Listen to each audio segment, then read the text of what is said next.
Welcome to the Foul Play YouTube channel. Greetings and salutations, everyone. Welcome to open mic number 122. And today we're diving back into the depositions. Got a couple for you. Lynn Zigmunt, which is the second one on July 13th, 2006. Hers is a very short and cantankerous, I think, a deposition, and then we'll be moving into, there's also two on the 14th. I doubt that we'll get to the second one. So, because the first one, I think probably will consume her pretty much or not. But the second one is really interesting. His name is Perry Kingsbury. I may flash it up later on. He is the Manitowoc City Police Chief, at least at this current time. What's another interesting part is all the documentation and so forth that is associated with his deposition, which is at the beginning of it, and we'll show that too. So anyway, let's. We started relatively close on time. I know, I was really shocked there, but Rhonda gets nag points, and she's right. You need to start on time. It's the right thing to do. So we're trying to do better in that capacity. So with that said, let's say hello to everyone, and we're going to get rolling. And first up, we have Alice. Hello everyone on panel. Hi everyone in chat. Great to see you all back again tonight. I'm looking forward to what we've got coming. Thank you, Alice. And then we have, we had Cherie, but I guess she's dropped out. We got Susan. Who are you, Susan?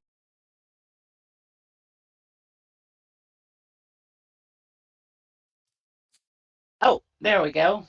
Hey, Jack. Hey, everybody. Welcome to Open Mic. Woo-hoo. And then just Rhonda. Sister Rhonda. Brother Jack, how are you? Hi, everybody on panel and all of the amazing, beautiful people in chat. Thank you for being here. Absolutely. Yep. And we can say have it to everyone in chat. Alice, you want to run through who's in the live chat and so we can say hello before we get started? Yeah, sure. We've got Mystic Jinx. We've got TTM Fangirl. We've got Colette. We've got Pete Moss. We've got Paul Ward. We've got Cherie, Josh Rhonda, Case 10, West Virginia, Nacho Loco, JD, Katie did it, and Gloria. That's who we've got in so far. Oh, and Donna. We've got Donna in there as well. So hello everyone, and welcome. Great to see you all back with us tonight. Absolutely. Nan's Life has joined us now as well. Nice Sweet. to see you, Nan's Life. Yeah, I really appreciate everybody dropping by and going, taking a deep dive into these depositions with us. They are very interesting, at least they are to me, as part of, this entire saga surrounding the Avery and, Stephen and all that. And, so much shenanigans was pulled in other areas of the case. The depositions are at the heart of the 85 case, and anyone that tells you different is trying to mislead you. They are, and that, of course, leads us into the Hallbox situation. So a lot can be gleaned from it. I wish we had the exhibits. I've complained about it, but I don't think we'll ever get them. But who knows? Maybe KZ will change her mind. I don't know. We'll see. Anyway, first up is Lynn Zigmunt. And as you can see here, it's 22 minutes. It's actually a total of 24 pages, so probably around 20 pages or so of actual reading.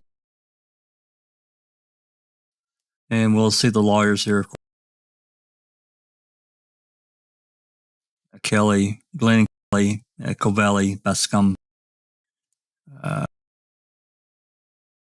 and of course Pollen, and then of course we see Stephen and Jody are present. Remember, this is middle of July 2006. This is before Jody went back to jail. I'm sorry, 2005. This is before Jody reported back to jail.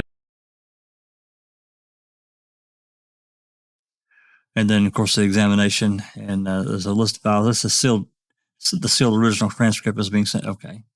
Yeah, this one I was talking about earlier, this Perry Kingsbury being the captain of the Manitowoc City Police Department.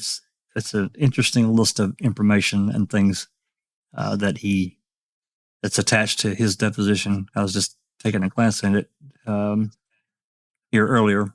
So maybe we'll flash that up here later. I don't think we'll have time to read the deposition though. So anyway, so for our readers, we can spread the wealth around here. This is going to be relatively short. So Rhonda, would you like to be Glenn, and Susan, would you like to be Miss Zigmunt? Sure. I can do Covelli and Bascom, and Alice, if you can do Pollen. Yeah, I can do Pauline and the reporter if she comes in here. Excellent. Alrighty, we're starting on. Yeah, you can sit there. Are you? Is anyone reading on screen, or does everybody have their own file? Because I'll put it in the. It's fine either way. No, It didn't I'm matter. reading on screen, Jack. Okay, that's fine. All right. Yeah, So it's easier for me to read off the screen because I've got it on a 50-inch TV. So there you go. Alrighty, so you ladies start whenever you're ready.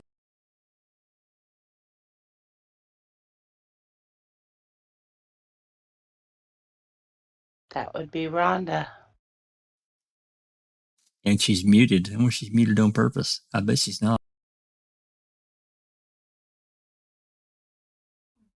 Sorry, yeah, I Wrong. don't remember muting, but obviously I missed. So then you don't know that I said I was going to read off of your screen, because I am. I was muted.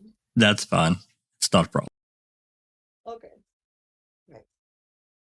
Just want to make sure I have everybody's attention. Okay. By Mr. Glenn. Could you state your name, please? Lynn Zigmunt. And could you spell it? LYNNZIGMUNT. And in what city do you reside? I reside in the village of Francis Creek. Okay. Do you have a job? Yes, I do. And what do you do? I'm the clerk of court for Manitowoc County. The clerk or an assistant or the whole banana here? The clerk. Okay. All right. So how long have you been doing that? I was just elected last November. I just started this term January of 2005. Were you a deputy or assistant prior to that? No, Okay. So your familiarity with the clerk's procedures, I take it, begins at the time of your election and taking office? right. All right.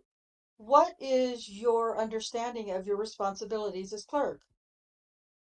The clerk of court maintains court records, exhibits, and files. I guess maintenance and retention of the files. Okay. And have you brought any documents today? Yes, I have. And are those what are spread out on the table in front of you and in the box next to you? Yes. I don't want to take a lot of time on this, so let me just see if I can summarize this a little bit, okay? We have 4 what I'll call ACO-clipped binders of papers, each of which has a vanilla covered top sheet, and each of which refers to the state of Wisconsin versus Stephen Avery, case number 85FE118, correct? Yes. And these things are titled, running from your left to your right. It says page 1 through a certain page number, and that continues on throughout the 4 folders or clipped groups of papers we've talked about, correct? Yes. And they're also described as part 1 of 4, part 2 of 4, or part 2 of file, rather, right on through part 4 of file, correct? Correct. Now, you also have a clipped group of correspondence and miscellaneous, correct? Yes. And you have a file folder that your left arm is sort of resting on there that has a label on it somewhere. Yes, it does. And could you just read into the record what that says, please? A State of Wisconsin versus Stephen Avery, case number 85FE118, worksheets, correspondence, subpoenas. Okay. And coming back to the correspondence clipped group of papers, that again is in connection with 85 FE 118. Yes, Okay. Now we have additional materials beyond the ones that we've just described that you have produced today, correct? right. Some of those items are sealed, and let me just hand you a couple of envelopes. Those are sealed envelopes, correct? Correct. And could you tell us what's on the labels of those? This package it indicates judge's notes, and this one is also judge's notes. Okay, and And these notes pertain specifically to a decision on post-conviction motion for additional DNA testing on 4302. okay. Do you know when you say these notes, you are referring to the thicker of the two sealed files, correct? Do you know from the typing on the exterior of the envelope for the other sealed materials what that relates to? Not specifically. It would probably be just all other notes taken through the whole trial. For example, in the trial. Right. Okay. Is it the practice of your office to maintain these records for an indefinite period? Criminal records have a retention period of 75 years, but I think we even extend way beyond that. I don't think we've destroyed any criminal files. Okay. Mm, And will the records that you have brought here today continue to be maintained by your office for the next, let's say, at least 5 years?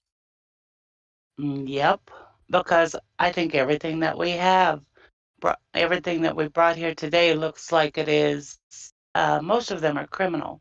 There's like one traffic that is from 2004, and that retention period is 6 years. But we should, Side traffic matters then. right. Everything else we have for quite a long time.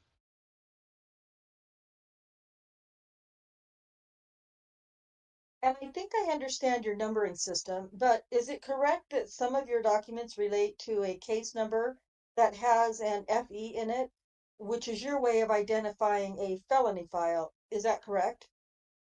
Yes, At least back in 1985, that's the way it was. right. And there are others that have the letters MD. Is that a misdemeanor file?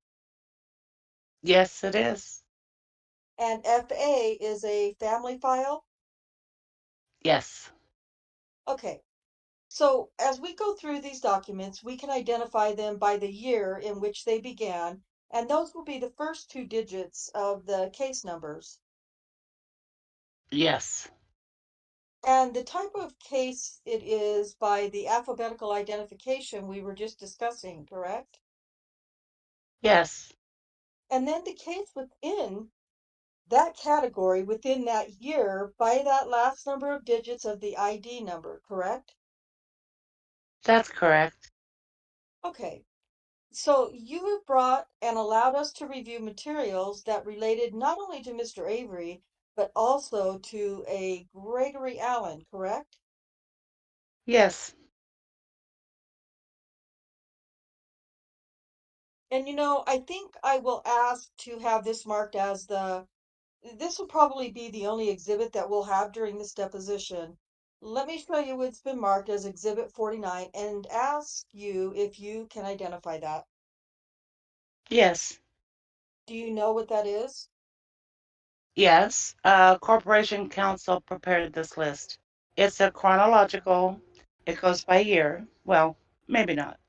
I thought It's just a list of all the files, and I did double check it against my list to make sure that they're both accurate. Okay. If I could get back, if I could get it back for a second, the first page of Exhibit 49 has a box on it with the name Stephen A. Avery at the top, correct? Yes, And the second page has a similar box with the name of Gregory Allen at the top of that one, correct? yes. And then, as you've indicated, the left-hand column describes the case number. And let me go through another one or two of these documents. There's a reference to a case number 1979-TR-1670. TR in that instance means traffic, correct? Yes. And would you take a look at the third from the bottom on the Avery page that has a PA number? Is that actually just a typo? Should be an FA. It's an F. It should be FA. Do you mind just taking your pen and correcting that to an FA? And I take it you know that's an erroneous number because of the checking you did as well. It's just a typo. Right, because I prepared a list and he prepared his list from mine. Okay. One of the word businesses there are on Mr. Allen's sheet, which is the second page of Exhibit 49, a couple of cases that do have a PA and in fact should have a PA because they are paternity cases, correct? That's correct. And there's also an SC, which is your abbreviation for small claims, correct? That's correct. All right. When a set of documents or a given item is sealed or ordered sealed by the court, what do you folks do with that? What do we do as in where we store it? Yeah, I mean, how do you record it? How do you store it? How do you maintain it? Well, I'm not really sure how the recording part of it goes, but storage is it's just kept in the file, but it's always placed in an envelope like this, and it's usually marked confidential or anything that is like that. When anyone sees this, they know it's a sealed document. If I could invite your attention to that correspondence ACO clip group, if you were to page through that, I think you'll come across, yes, an envelope. This, right, And what is that envelope? What is that envelope say on it? sealed per court order 9/16/96, and it says FHH, Fred H. Hazelwood. Okay. And is there anything on there that would allow you to tell us what generally is inside that envelope? I mean, does it say notes or judge's notes or anything like that? Not that I'm aware of. I'm not really certain. I'm going to pause just for a second because typically in criminal cases, once they're done, everything gets unsealed. So this is interesting. Everything gets unsealed? Typically speaking, yeah, everything gets unsealed once everything's done. And that's what, I mean, I can't say every criminal case because that's not fair. I'm not a lawyer. I just know that in the Avery and the Halbach case, Willis issued 3 unsealed orders, and the third one unsealed everything. So there was nothing left with a confidentiality or sealed marking on it. So this is post conviction. So I don't know. Maybe it's different. I don't know. The gentleman's agreement. I would think so. Yeah, everything that there was, he unsealed everything in that third order. Anything remaining, I can't remember the exact wording, but it was something like anything remaining sealed is to be unsealed. Blah blah blah. Whatever. Mm-hmm. that's why that we raised so much hell way back in the day when we were requesting stuff. And then Uyghur was coming back, well, this is sealed and sealed evidence, blah, blah, blah. And we're coming back and saying, well, who sealed it? Everything's unsealed. Right. He just meant the envelope was sealed and he didn't want to break the seal on the envelope. That's completely different wording. It's a totally misrepresentation. Yeah, different kind of sealed. Yeah. So, But let me just say, though, that in the Holtzclaw case, they do secret hearings about the case mhm. and seal oath documents so that Holtzclaw nor his defense get to know anything about it. So, more. Yep. Well, it's post-conviction too, so maybe, I mean, Sharif, I mean, what's your experience in that kind of thing? Because this is weird to me. I haven't had to deal with post-conviction in my practice, so I don't know any more than you do about that. It's interesting. Okay, well, I just saw that and it piqued my interest. And before we get started again, and get through this one, is like I said, it's relatively short. Keep in mind, again, the goal for Glenn and Kelly, their entire goal, is to find out who knew about Gregory Allen, when they knew, what they knew, who they talked to, everything they could glean from these people, because they know more than they've let on, because they've got Lehman and Strauss's reports and a bunch of other shit too. So that's their goal. Well, that's why you see Gregory Allen brought up again in this deposition here. Alice, have you noticed any questions? I've not really had a chance to follow the chat. Looks like there's not much. I don't really see too many. No, we're all good. We're all good for now, Jack. Okay. Well, as a reminder to the live chatters that are here, if there are questions, please just put them in chat. We'll try our best to answer them when we pause. Hey, there's Yoga for the Ageless. Hey there, thanks for coming. Katie did it. I thought there's Nosy, my internet wife. Oh my God, thump thump, my heart, be still heart. He's gonna slap the shit out of. Hey, there's Andy B. I didn't see Andy B earlier. Did he just kind of slide into your DMs? I think he slid. Yeah, he's in. I see him in the live chat there. Or the chat? All right. I just get a kick out of that little phrase. I think it's funny. Oh, there's Maz. Yep, I saw Maz too. Absolutely. All right. I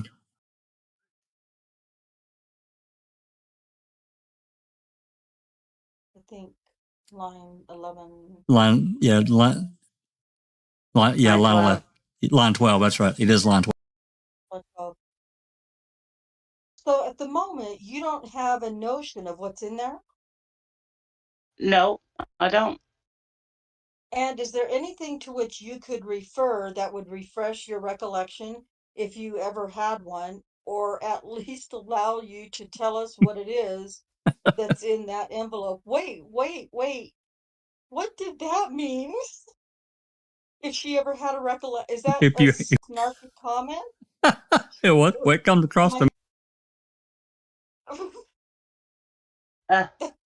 Well, I'm just wondering if we went through the court minutes and checked on this date to see what happened at the hearing, and maybe there would be some indication that way that we could reference. Okay. And you have minutes here, do you not, among the items that were produced? Yes. Okay. Could I ask you to do that? Okay. When I look in here, I don't find anything that references 9/16/96. I see entries for 9/17/96. If I could invite your attention to the entry for 9/23/96. See that? Okay. That would tell you that this is when the court is dealing with the motion for post-conviction relief, correct? Yes, it is. And with the fact that that sealed document is dated within a few days of the post-conviction motion hearing, suggests to you that the contents of that document probably relate to that hearing, or is that just too speculative for you? It would be strictly a guess. I have no idea. Okay. So as you're sitting here, then you have no personal knowledge and have no document to which you can refer that will identify for us the contents of that sealed envelope, correct? No, unless there would be something like around. I don't see anything that would reference exactly what's in there. Okay. Let me shift from the documents for a moment to the balance of the big box that you came in here with. Okay. Is that on the floor next to you? Yes, it is. Let me just walk over here for a minute. Would it be fair to say, as a general statement, ma'am, that the contents of the box that are to your left are primarily exhibits from the Avery trial? That's what it appears to be. Okay. Is there anything in there now that is not an exhibit or a holder of exhibits from that trial? Not related to the file, are you saying? Yes. No, I think everything is marked that it's related as far, I mean, without sitting and looking at each one in particular. But I mean, this file has been gone through recently through other people looking, that have been Sure. copying and stuff. And I'm sure that, to the best of my knowledge, that it's all related to this file. Now, you are the clerk of circuit court, correct? Yes. And are there any municipalities within Manitowoc County that have municipal courts?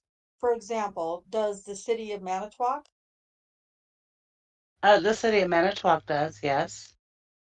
Do you keep records for the municipal court? No, And similarly, you don't keep records for any circuit court other than Manitowoc County, correct? that's correct. Nor do you keep appellate records accepted so far as the Court of Appeals or one of the counsel in the appellate case may send you something relating to an appeal, correct? I think so, if I'm following right. I mean, I guess I'm not. If you want to just rephrase the question, I guess I. Sure, that's fine. Let me try to break it down. You don't keep appellate records as a general rule, correct? You keep trial court records instead? Right. Okay. There are, however, contained in that box some appellate records relating to the appeal in Mr. Avery's case, are there not? Do you know? I can't answer that with certainty. Okay. You don't yourself. I would think, though, that usually everything is that we send. I mean, the whole court record is sent and renumbered, and then it's returned to us. Is that what you're referring to as the appellate records? Well, there are, for example, briefs that the lawyers file in a court of appeals. Those are not filed with your office as well Okay. in the normal course of events, true? To the best of my knowledge, right. Okay. Are you aware that within the materials you brought over here, there is a group of documents that is entitled something like, and I don't want to have you hold me to this, but it's something like, oh, here, I do have it. There's an echo clipped group of papers that says, quote, papers received while file at Court of Appeals, end quote. Are you aware of that file folder or that set of papers? Not without looking for it.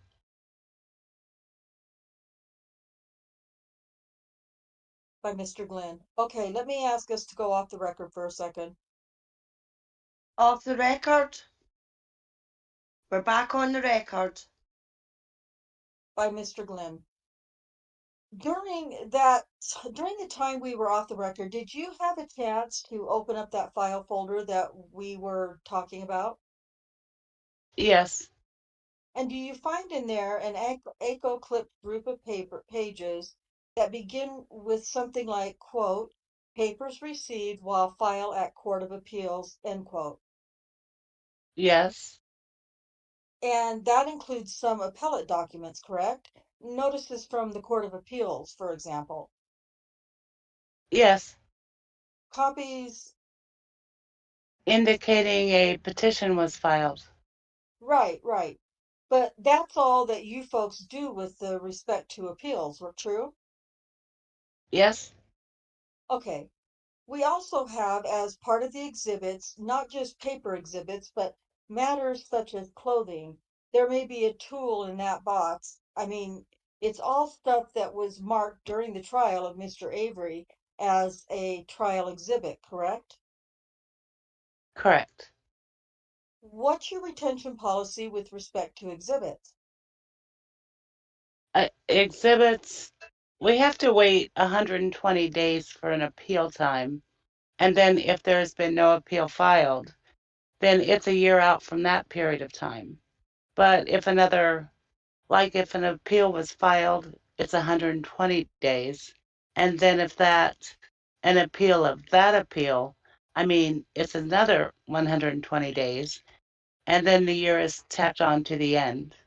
But right now, I'm actually in the process of creating a policy in our office for retention because it hasn't been touched for a long time. So we have a lot more than we need in our possession. I'm working on trying to organize and, get a year, where we have it under control. Sure. Let me ask specifically with respect to this 85 FE 118 box that you have here. Do you have any plans to get rid of any of those exhibits in the next, say, 5 years? Not that I'm aware of. And if we did, part of the policy, when there's biological evidence that is part of the exhibits, it will require a notice going to the defendant or defendant's attorney advising of our intent to destroy. So they would have an opportunity, if they wanted to file a motion, to retain it or to preserve or for testing. A motion for testing, or if they would ask the court to preserve the evidence for a longer period of time. So arrangements can be made before we would destroy it. But we do have to give an official notice and extra notice out. Do you have any biological evidence in this case that is not contained in that box or on the table now? Not that I'm aware of. As far as I'm aware, this is complete. This is everything for this file. Okay, that's all. Thanks. Okay, thank you. Anything else? Hearing no response. It's 1:56 p.m. and that concludes this deposition. And there you go. Boom. Oh, yeah. Yep. Well, this one was pretty easy. It was not exactly what I remembered, but that's okay. She, I don't know. He sounded a little lost personally to me. Not entirely, but a little bit. But it did sound like she was trying to change some things to make it better. And you notice there that wouldn't they keep biological samples in the lab and not in a box, the clerk of the court? Yeah, that's exactly what I was thinking. And she was also there. There was also they talked about you got to give notice before you destroy stuff. Right. Well, apparently that policy that policy didn't really apply in 2011, I guess, in the Avery case. Yeah, well, specifically when it came to the bones. Yeah. Alrighty. So that ends Lynn Zigmunt. Pretty easy to get through and not too deep. So this next. Well, first, are there any questions? Anybody have any comments? You see anything in the live chat, Alice? I haven't had a chance to look at it. No, we're all good in the live chat, but Behind the Magic has joined us, and so has Bethany. So hello and welcome, Bethany. And Behind the Magic, nice to see you here. But no questions of that, Jack. We're all good that side. Good. Okay. Well, this next one is David Hartman, and I can't remember. I think he's an MTSO officer, but we'll find out here in a minute. We'll run through the lawyers right quick. First, Lynn and and this Amanda Kaiser, Amanda J. Kaiser Boardman, I guess from Boardman, Sir Curry and Field out of Madison out there. I don't remember seeing this name, or if maybe one other time, on behalf of Vogel and Manitowoc County. Of course, Timothy Bath. Amy Dole's there from the DOJ. No, wait, I'm sorry. She's from, she's a private attorney but I swear she's from, it says Ravello Carlson. I could have swore she's from the DOJ, but I guess not. Anyway, she's there on behalf of Casoric and Manitowoc County. Another one, John Bruce. You see his law firm there on the behalf of Two Rivers. Another new one. And then Maybe she became DOJ later, Jeff. It's possible. I swear she's associated with. I guess we'll find out. Anyway, also President Steve Jody and Joseph Collins. I don't know who that is. Anybody have any idea who this Joseph Collins is? Never heard of him. Yep. And we talked about exhibits, and we're going to run through this just real briefly here. And there's a pretty good list of documents, exhibit numbers here. Printout of jacket of activity on Avery, assault complaint issued by Tom Bernston, pickup request incident, master name and index card, the Allen file, number exhibit 52. There's just a arrest report for Gregory Allen, 52C. I bet that's extensive. I like to have these instant numbers. Maybe that's something that could be just, in the line of open records request. Master name index card, policy manual, the early policy manual, so forth and so on. Practical criminal investigation. So this is going to be I think they're probably going to reference, this looks like extensively a lot of different files. Number 57, interviewing. I'm sorry. 50, I'm sorry. Number 25 here says the sealed original transcript. Okay, it was sent to Kelly. Okay. So we can switch it up to here just a little bit. And this is a longer one, so we'll do this as a for now, and then we can trade off. So not one, we don't have two people that are stuck reading this entire document. So for now, Rhonda, you want to do the reporter, and Amy Dole, I think she's got some questions, and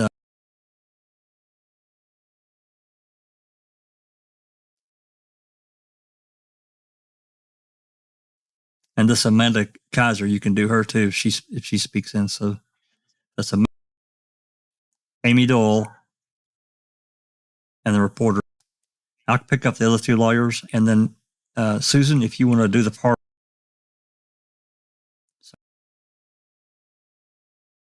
Do the part of who? Glenn. Okay. And then Alice, can you read the part of this Hartman fellow?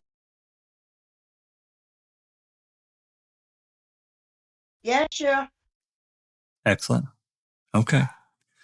Oh, well, if we're ready to go, let's get started on this one, because this one it's 85 pages. So that's probably going to dictate out to probably somewhere around 75 pages or so, something like probably 10 pages of index, which is typical.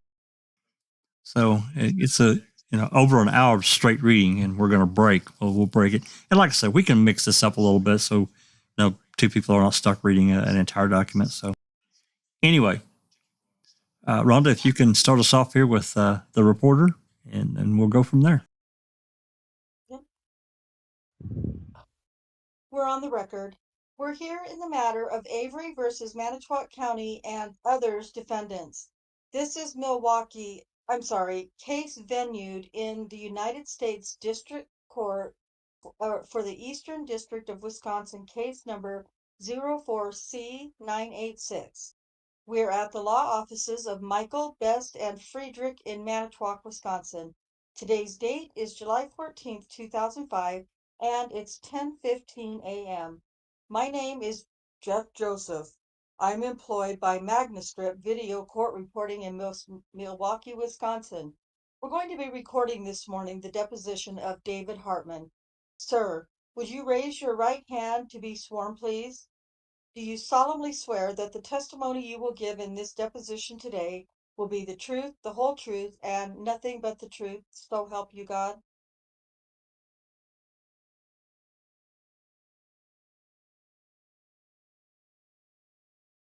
Alice muted again. That's Alice. Oh, Jesus bloody hell. I do. Thank you, sir. Would counsel then please state the appearances for the record? Let me start over here. My name is Stephen Glenn. I'm one of the lawyers appearing on behalf of Stephen Avery, who is also present in person. I'm Walter Kelly, Kelly, and I represent Stephen Avery. Amy Doyle, and I represent Manitowoc County and Sheriff Kucerik. Am I Kaiser as well? You are. Amanda Kaiser, I represent Dennis Vogel and Manitowoc County. John Bruce, I represent the city of Two Rivers. I would like to note for the record that off the record there was a stipulation that the videotape of this proceeding will be used only for purposes of transcription and will not be used in evidence. Mr. Bascom, I'm Tim Bascom. I represent Manitowoc County. Okay, thank you. We're ready to proceed. Mr. Bascom, before we start, Steve, I would just like to note for the record that this deposition is being held pursuant to a subpoena which instructed this witness to bring certain documents. I had not seen a copy of that subpoena until this morning. I believe it's incumbent on counsel to provide copies of the subpoenas to all counsel of record prior to the commencement of a deposition, and I'm asking that in the future, to the extent of depositions are held pursuant to subpoenas, that you provide me and others, other counsel with subpoenas prior to the deposition. Okay, noted. Anybody else have any comment before we get rolling? He's such a crybaby. Jesus Christ. Hi, Mr. Glenn. Mr. Hartman, let me show you what's been marked as Exhibit 50 and ask you to take a look at that. Do you recognize that document? Yes, I do. What is it? It's a subpoena. To whom? It's to the custodian of records, City of Two Rivers. And are you appearing in that capacity today? Yes, I am. Okay. What's your full name? David J. Hartman. And where do you reside? Two Rivers, Wisconsin. Where are you employed? Two Rivers Police Department. As what? Captain of Administrative Services. How's your department organized? We have a chief, we have two divisions, a field service division and an administrative division. And does this mean that you're the head of the administrative division then? Yes, it does. Okay. What are the duties of the division itself? Records primarily. And is that what your job there is primarily consisting of? My division takes care of the records for the police department, that's correct. How long have you been doing that? Since 1990. And what did you do before that time? Before that, I was captain of field services Okay. How long have you been with the Two Rivers Police Department? for over 30 years. And is that uninterrupted? Yes, it is. The record responsibilities that you have include what? Storing, itemizing, cataloging, Yes, all of those? all of that. Anything else? My division also transcribes reports from officers, Okay. enters information in the computer. While you were not in the administrative division in 1985, would you have had knowledge of how those reports were handled being in the field service? Time in 1985. Oh, let's say starting in July of 1985. In July of 1985, I was a patrol officer. Okay. So you would have been preparing reports? I would have been preparing note reports. Okay. Tell me the process that was involved in preparing reports in July of 1985. We wrote them out, Handwritten?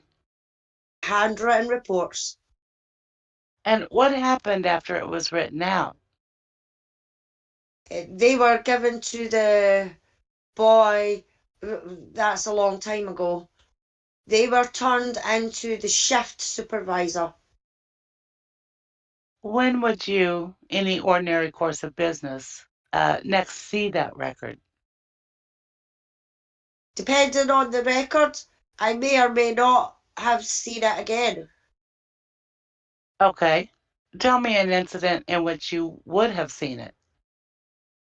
If there was a follow-up to be done, Follow-up would include court processing, for example. possibly, yes. What other sorts of follow-up would there be? More investigation needed to be done. And where were the records kept? File cabinets. And would you have access to that file cabinet as a patrol officer? Yes. Was it kept by incident report number or date or suspect's name? What was the process? By incident number. When was an incident number assigned? When the call was dispatched. And that incident number would then stay with it throughout the processing of that incident? Yes, it would. So you would go, if you were following up on a case, to some sort of file cabinet and retrieve physically the report itself? Possibly. There's other scenarios that could have happened also. Why don't you tell me what they are? A scenario would be that the shift supervisor may have made a copy of the report and given it to the individual that needs it to follow up. Okay. Any others? Not that I can really think of offhand. So follow up. Then to summarize, you,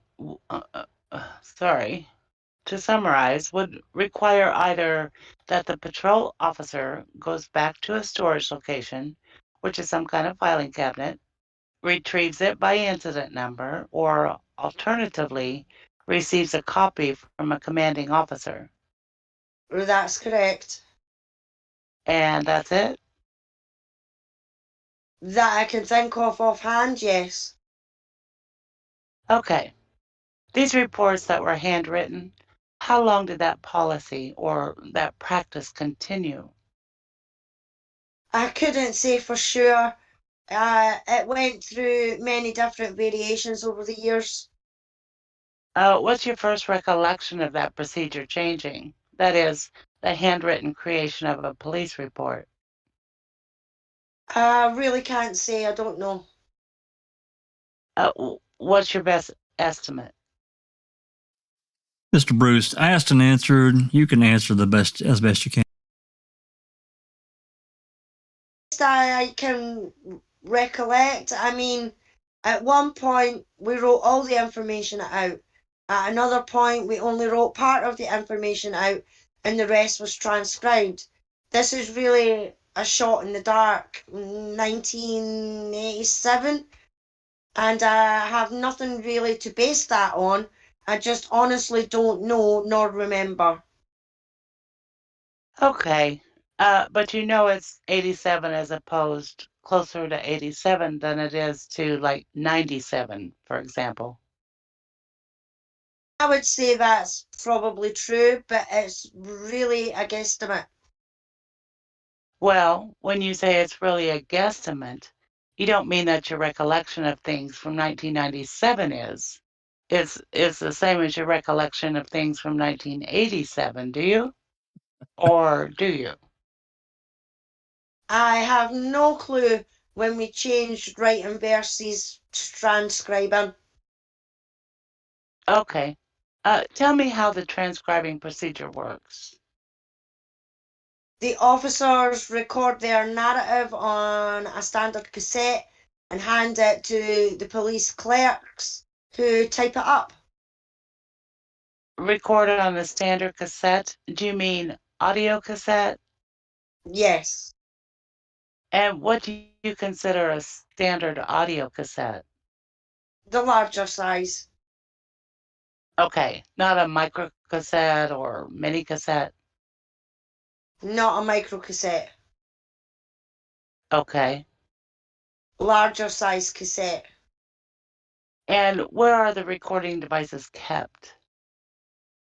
The officers have their own. And do they keep them with their vehicles ordinarily? We do not have assigned vehicles per se, take home squads, so the officers can keep them with their briefcases, their lockers, wherever they keep them. I don't know. It's an individual choice. No policy on that. No policy. And the dictation goes onto a tape. And is the tape then immediately turned over to someone for transcribing? Well, the officer turns it in when he's ready to turn it in. So again, no procedure on when it is that a report is to be prepared. As soon as possible, but if the officer was doing one tape today and maybe another tape tomorrow and there was no hurry, it's possible that he could keep one and then turn them both in at the same time. Did the transcriber note the date on which the tape was received in preparing the report? No. So if you were to look at a typed report, well, let me back up. Were the handwritten reports ever turned into typewritten reports? Not as a general rule that I recall. Okay, so if a report began as a handwritten report, it stayed as a handwritten report. Probably. And a transcribed report then would be, if we saw a typed police report, we would know that that was something that began as a dictated or transcribed report. Probably. What would be the exceptions to that rule? If the officer typed his own report. Are you aware of that going on in the 1985 time range? I don't know. So that means when you say you don't know, are you saying you don't know of any officer who typed his or her reports? I don't know if it happened or not. I have no clue. Okay. With respect to the reports that were transcribed, can you show me an example of such a report in the materials that you produced? Mr. Baskin, I'm sorry, I didn't hear the question. What are you asking for now? An example of the report Okay, that was transcribed. fine. report number 87-57305 would be an example. Tell me how it is that you know that that is an example of a report that was transcribed as opposed to a report that was typed originally by the officer. So, for one thing, it is typed, and on the bottom of the report, the end of the report is the officer's name in capital letters, and then after that is the name in small letters, Nixon-Zin, who would have been 2 dispatchers at the time. At this time, we had dispatchers typing reports. Okay, so is it safe to say then that any time the typed report bears after the dictating officer's name someone else's name, that means that other person transcribed it? That usually means yes. Okay, can you give me any sense of what else it might mean? No, that is our policy and procedure. Okay, let's just say with this example, this incident number 87-57305. Tell me what the top page or pages of that are. This offence report, also case report, incident report, all synonymous really. Okay, now it's some sort of form, Yes, it is. pre-printed form, it looks like, right? That's correct. And some of the following pages are what I would call a typed up narrative. What do you folks call that? Case narrative. Okay. And who would fill out the incident report form? Mr. Bruce, are you referring to what's called the offense report? Now, you're referring to the pre-printed form part of the thing, Right. of the report. Oh, that could have been the officer, or it could have been the dispatcher. And what would allow you to determine who it is that prepared it? I wouldn't be able to tell. Okay. So looking at the report, it's impossible to determine whether that portion of the report is prepared by the officer or a dispatcher. That's correct. Okay. Can I have it back, please? And can you find me an example of a handwritten report? Yeah, this report, incident number 84-8-29183. Thank you. I'm sorry. What's your title? Are you captain? You have to excuse me for a minute. Yeah.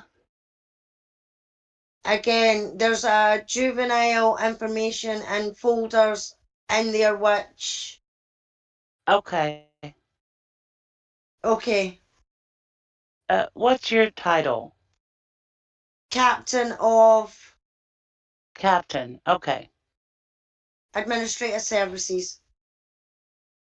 Captain Hartman, on both the handwritten and the typewritten document sets that you've shown me, there's been something that looks like a hard card of some sort. Can you tell me what that is?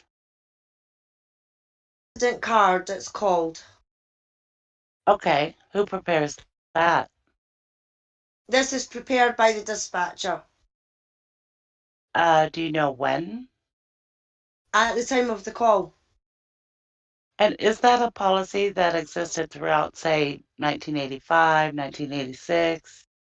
Yes. Okay. How long has that policy been in place, if you know? Roughly, again. Mr. Bruce, I guess I'll enter an objection for the lack of foundation.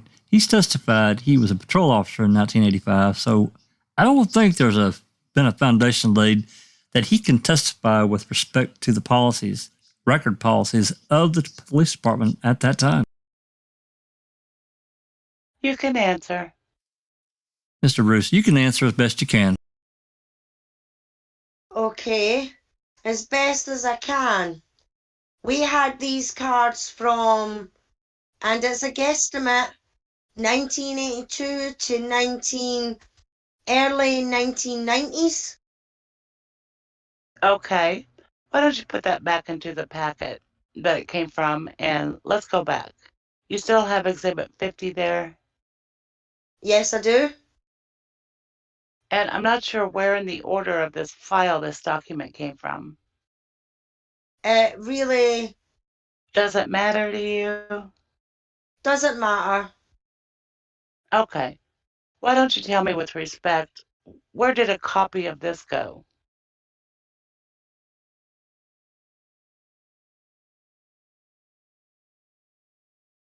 What are you looking for?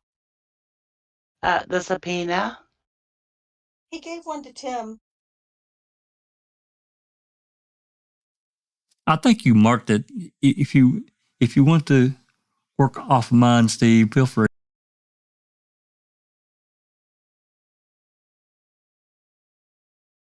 Jack, you're Kelly too. Oh, damn it. Oh, here, Steve. Mr. Bruce, this is the exhibit if you want to look at that. That's okay. I want him to have the exhibit.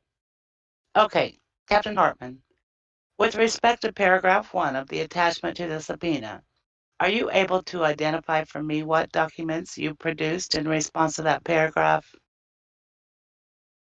The documents for Stephen Avery are contained in this folder here. Okay, then let's talk about this folder for a moment. What I would propose to do, Council, is mark this folder as an exhibit and then mark as A, B, C, etc. any of the documents within that folder that we utilize. Is that agreeable? Mr. Bascom, fine with me. That's fine. And I assume that you folks need to have your originals maintained. Mr. Bruce, yes.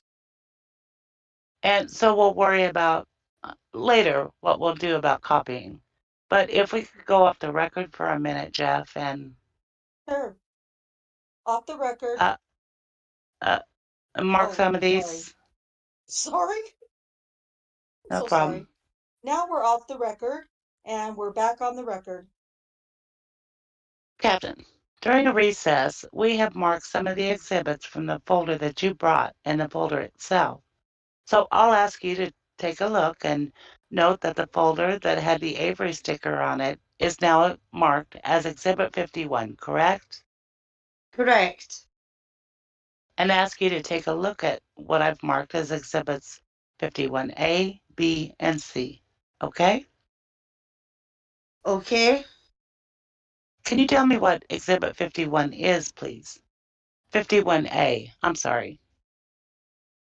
51A is a printout of the jacket activity for Stephen A. Avery Sr. from the AS400 New World software. Okay, let me ask a few follow-up questions about that. How is that document generated? This is generated off a computer. And did you do that personally? I personally did this. Okay. Can you tell us what information you need to give the computer in order to have that document generated? A last name, first name, initial, and you have a list of individuals there. I picked Stephen Avery. I brought it up on the screen, and these are actually screen printouts. I see. Okay. And I take it you can query the system for production of any records that that system has recorded. Is that right? That's correct. And when you talked about a jacket activity, I think it's the phrase you used. Did I get that? Jacket activity is the phrase I used. Okay. And what does that mean, please? You know, in layperson talk. A jacket is just, you might call it a computer folder for an individual. Okay. And jacket activity then is supposed to pull up all reports that you may have with respect to a given individual? That's correct. And that's what you were trying to do in compliance with the subpoena, I assume. That's correct. Okay. I notice that there are, on the first page of Exhibit 51A, what I perceived as two different types of entries. The first, and if I may have the exhibit for a minute, the first four had what I believe is probably an incident number. Am I using that That is correct. terminology correct? And then the next few, I don't know how many there are, 3 or 4, have some sort of very brief summary. And then it looks like a handwritten incident number next to it. Is that correct also? That is correct. Could you tell me how that happens when the printout is generated? I mean, why they aren't all generated the same way and printed the same way? Some of the information is from a prior computer system that was made by Wang. Software was different. It didn't convert the same. So what we have is just an incident number because the Wang system and that software only had an incident number and a classification number. Okay, so does that mean, again, looking at the first page of 51A, that the top 4 that have the incident number only are a product from the Wang system? That's correct. And then the next ones are products from your next system. That's correct. And what's the name of that one again, please? It's an acronym, I assume. AGS is the name of the software made by New. And how do you spell that, please? I'm sorry to interrupt you. Is it AEGIS? Yes. Okay, thanks. And that's a New World system, and that's run on a AS400.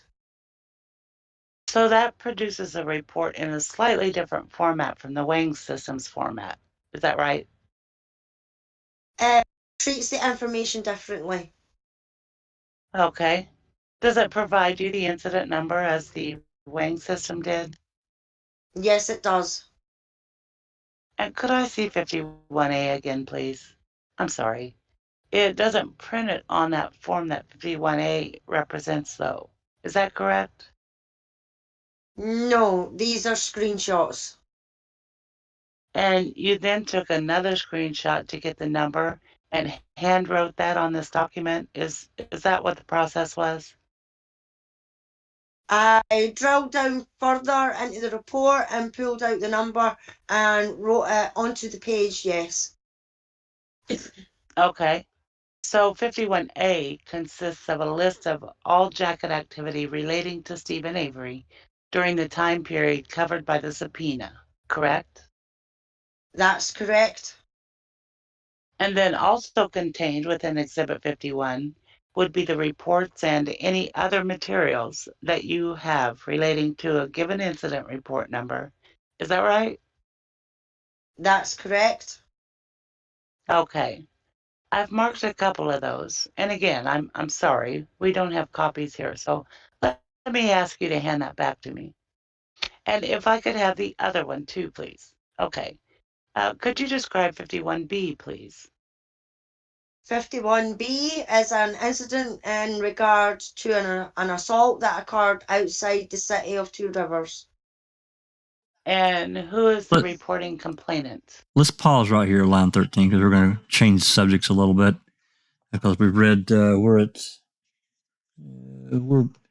page 26, so we're more than a quarter of the way through this document. Pause for any questions, comments.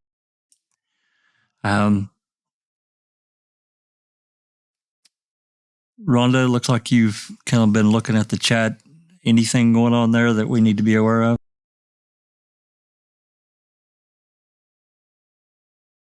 It doesn't look like there's a lot of questions, just comments about truth and lies and injustice. Yeah, fair enough.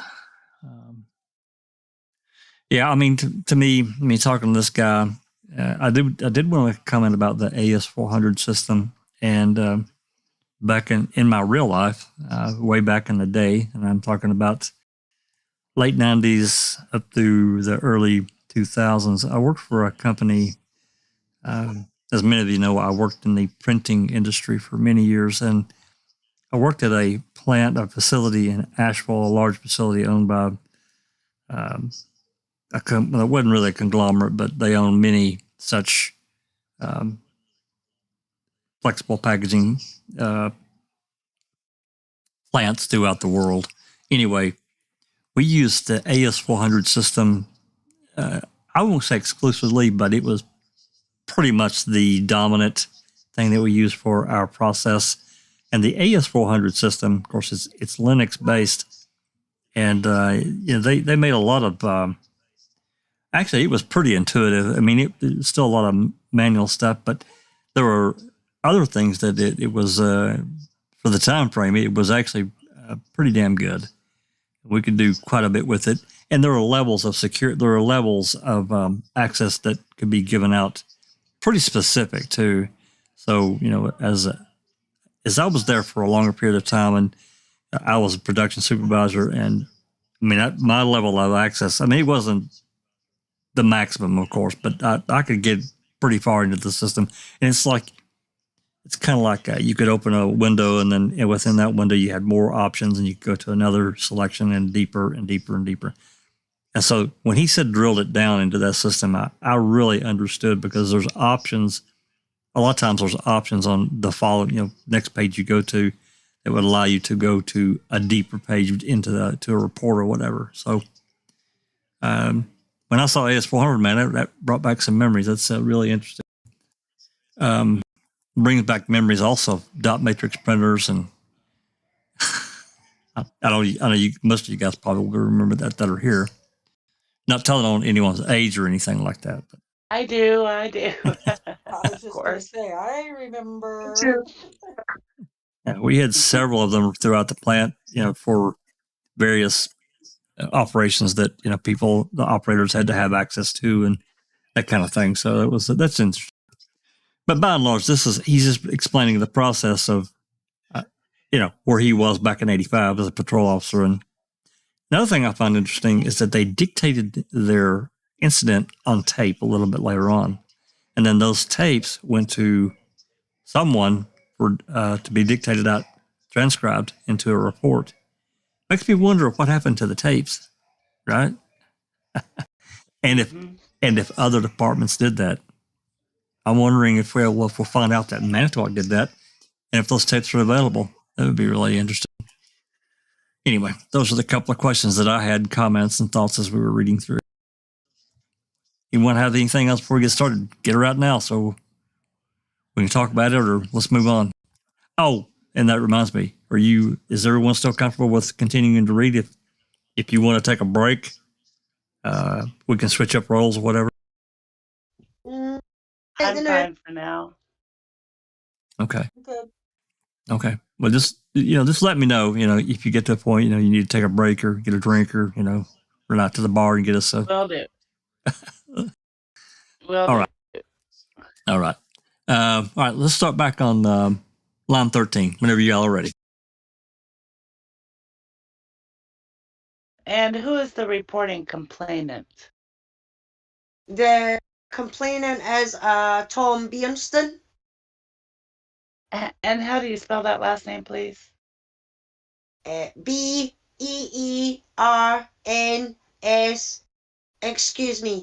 NTSEN. So let me respell that. BEERNTSEN. And what's the date of that report? July 29th, 1985. What would cause your department to make a report of something that occurred outside Two Rivers? Mr. Bascom, can I see that, Walter? The city of Two Rivers and requested we make a report. And do you know who did that? Can you tell from those documents? Who made the report? Who requested the report be made? The complainant. Mr. Bruce, just enter an objection. Just enter an objection that the documents speak for themselves. Also, reiterate the fact that this witness was a patrol officer in 1985 and no foundation has been laid that he was aware of the policies and procedures for creating these forms at that time. But you can answer as best you can. On the face of the card, it says person requesting service, Tom Bjornston. Okay. Would that report be made if someone called your department to report an incident and it was determined during the course of his telephone conversation that the incident was outside the geographical boundaries of Two Rivers jurisdiction? Mr. Bruce, why don't we just allow a continuing objection as to foundation unless you want me to object to E? No, I'm fine. Basically reiterate I'm fine. the prior objection. It depends on the situation. Okay, can you give me some examples? Well, in this case, if somebody called and said that an assault definitely happened outside the city of Two Rivers, we would transfer them to county Okay. and have county take care of it. In this case, Tom called to report his wife left to jog to Point Beach and hasn't returned yet. So she could be on the beach in the Two Rivers jurisdiction. Okay, so part of the beach, and we're going to come back to that, is within the jurisdiction of Two Rivers Police Department. Two Rivers is located on Lake Michigan, yes. Okay. Can you tell me what the dividing line is between Two Rivers and the next jurisdiction south? Mr. Bruce, well, I guess I'll enter an objection to the extent it calls for a legal conclusion as to foundation, but you can answer as best you can. Oh, there's geographic boundaries on a map, of course. There used to be a sign up the beach at one point. I have no idea when that sign was erected or when it was taken down or if it's still there. Sure.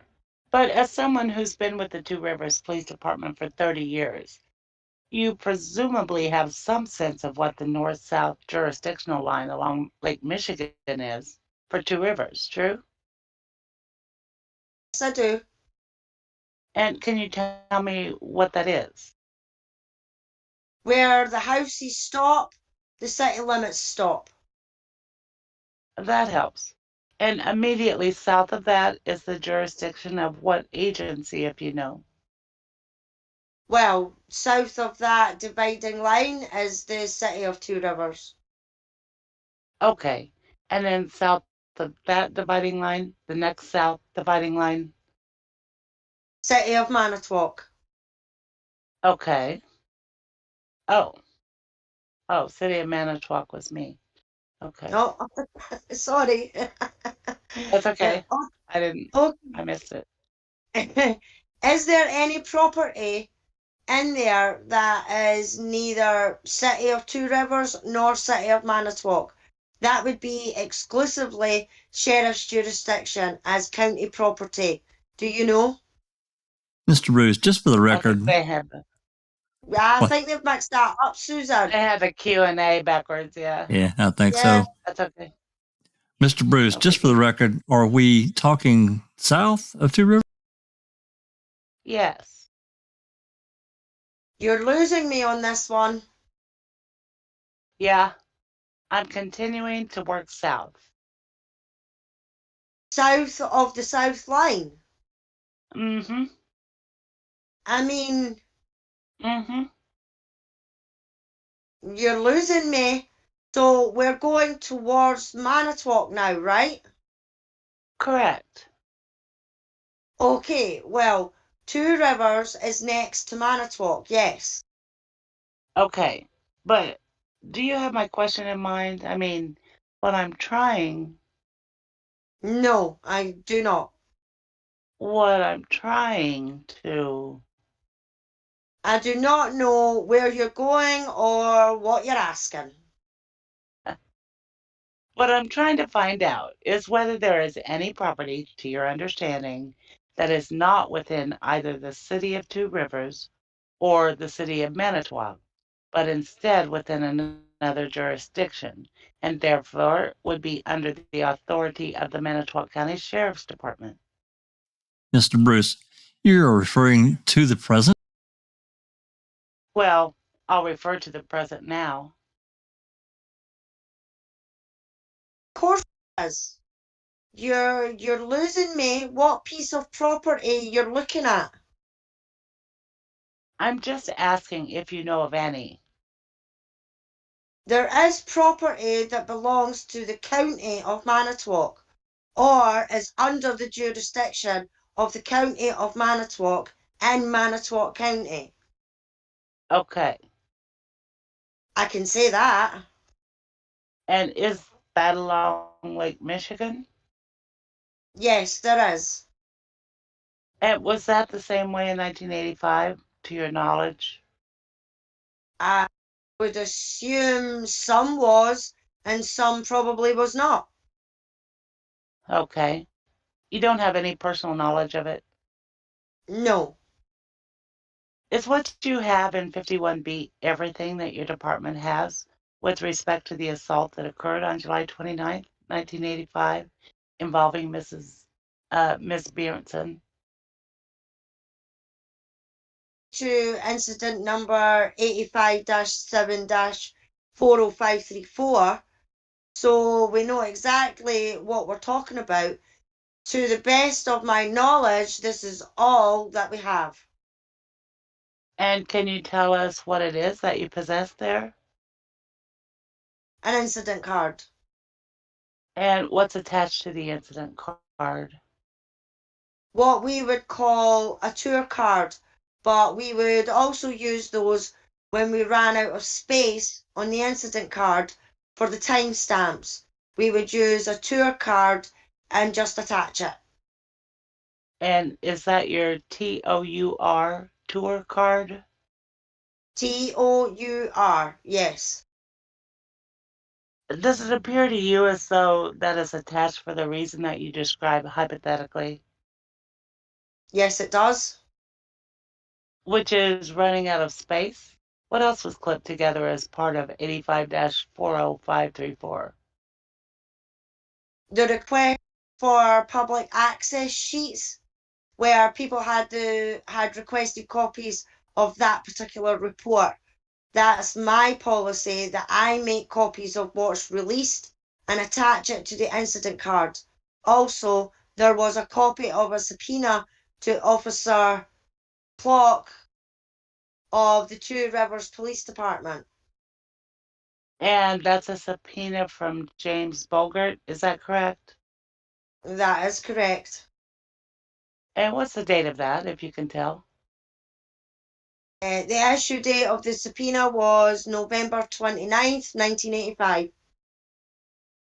What else is within 85-40534? That's all there is. Are the other documents simply photocopies of some of the other documents that you've already described? That's correct. Okay. So would it be fair to say that with respect to 85-40534, there are no police reports?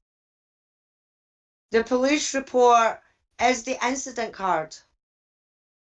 Okay.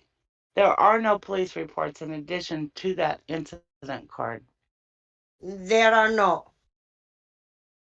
Is it also fair to say that 85-40534 is the only incident report that relates to an assault of Penny Berenson on July 29th, 1985? Yes, it is. The report at the time it was generated was not a report that related to Stephen Avery, was it? It was not. How did it happen that that report came up in connection with your computer search? In December, Stephen Avery was entered as a suspect on this report. December of 1985? That's correct. And are there any other entries that you see on any of the documents in 85-40534 that you can tell were made subsequent to the creation of the document? It would appear that all other entries on this document, to the best of my knowledge, were made on the date that it was started. Okay. Could I see the incident card again, please? Sure. Thanks. Captain, let me ask you some questions about dates on the incident card. There's some sort of machine stamp date and time entry on the front of the card that is part of 51B, and on the back of that card as well. Do you see those? Yes, I do. Can you tell me what those are? And are those stamps that come from a machine that the dispatcher operates? That would be correct. Let me ask you to reassemble that, please, just so it's together. And I'm going to move to Exhibit 51C. Can you tell us what 51C is, please? 51C is incident number 82-8-05645, and it's a pickup request. I'm sorry, Captain. Can you give me the last few numbers of that again, please? I'll repeat the whole Okay. sequence of numbers. 82-8-05645. I'm sorry. Can you find that for me on 51A? Second page, third from the top. Thanks. On that particular line, it doesn't have the 8. Yeah, that's what I was looking for. Okay. Can you tell us what's in that packet of what I'll simply refer to as the last 5 numbers of 5645? The incident card request for a copy of the incident card and a letter from me to the person that had requested it, stating that it's a copy of the original report. Okay. Can you tell me what that incident card relates to? It's a pickup request. We were notified by Detective Conrad from the Manitowoc County Sheriff's Department that probation agent Richard Swade was authorised and immediate probation pickup on Stephen Avery. Okay. Those kinds of contacts and requests are fairly common between jurisdictions, are they not? That's correct. That is, from Two Rivers to Manitowoc, from Manitowoc to Two Rivers? And other jurisdictions also. Sure. And similarly, the sheriff's department to your department and vice versa? That's correct. And that's simply an example of one such request, correct? That's correct. And what's the date of that? The day of August 17th, 1982. Okay. You can reassemble that one too. Let's go off the record for a second. Off the record. We're back on the record. Okay, Captain Hartman. During the recess, we've been able to go through what we have now marked as Exhibit 52. Do you see that sticker? Yes, I do. And you recognize that as being the expandable folder that has a little yellow memo sticker on it with the word Allen underlined. See that? That is correct.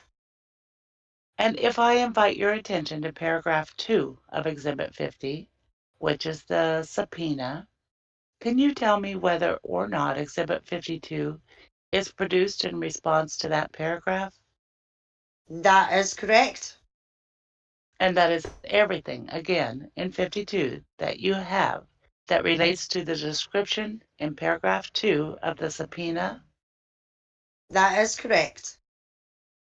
So that I don't have to take our time going through some of the same questions we dealt with respect to Exhibit 51, is it fair to say that showing you 52A, you would tell us that that was prepared in the same fashion that 51A was prepared? It's prepared in the same fashion. That's correct. Okay, except obviously this relates to Mr. Allen, whereas 51A related to Mr. Avery, correct? That's correct. And then the remainder of the contents of Exhibit 52 are the reports and whatever other documents you have that relate to the incident reports that got printed out on 52A, correct? That is not correct. That is not correct. Correct me, please. There are 2 documents that I provided that are not listed on 52A. Okay. Can you identify those for me? Give me the bottom one. Incident number 82-10-07781 and 82-12-09052. Mr. Bascom, and why don't you pull that incident report out too, and maybe we can mark it as long as we're there right now, because I'm going to want to ask him about it anyway. Sure. So long as we're here. Mr. Bruce, is that going to be 52C then? Probably E. E, I think. Mr. Bruce, oh, I'm sorry. Or D. D? I don't know. Where are we? No, D is here. D. Yeah. D, is that the one that, D is the 09052, I think. 09052, that's correct. Yeah. And so E is E the 82-10, the 781? 781 is Yeah. E. Yes, that's correct. Okay. So have we now marked documents from each of the subfiles that were contained within Exhibit 52? We have state that question again. Have we now marked exhibits from each of the file folders that was contained in Exhibit 52? I do not believe so. 1, 2, 3, 4. Yes, we have. Okay. Now, just so we record that this is being done in accordance with the juvenile confidentiality provisions, when you gathered the documents, if there was reference to juveniles, you put the original documents into a manila file folder, correct? That is correct. And you also made copies and then either blacked out or in some other fashion concealed the name of the juvenile or identifying information about the juvenile, correct? That is correct. And you then made photocopies of those documents, and those are the documents that you have provided to counsel during this deposition to examine, correct? That is correct. And those are what we have marked now as 52B, C, D, and E. That is correct. Okay, so let's start with 52B, if I may. Can I see that for a second? You can keep it. You can keep going, Steve. I just have to step out. Okay. 52B consists of reports relating to incident number 82-8-05497, correct? That is correct. Okay. Let me start with just some general questions about that. How does that number get assigned? Is that again by the dispatcher? That number's assigned by the dispatcher. And that number appears to be slightly different from the way the numbering system file was in file 51. Or am I wrong about that? With slight variations between the computer printout and what's written on the incident. Okay. Maybe you could walk me through that number and tell me what it means. I mean, I assume, for example, that 82 means 1982. 82 means 1982, the year. Okay. The next number, 8, would be the month August. That was not included on the computer.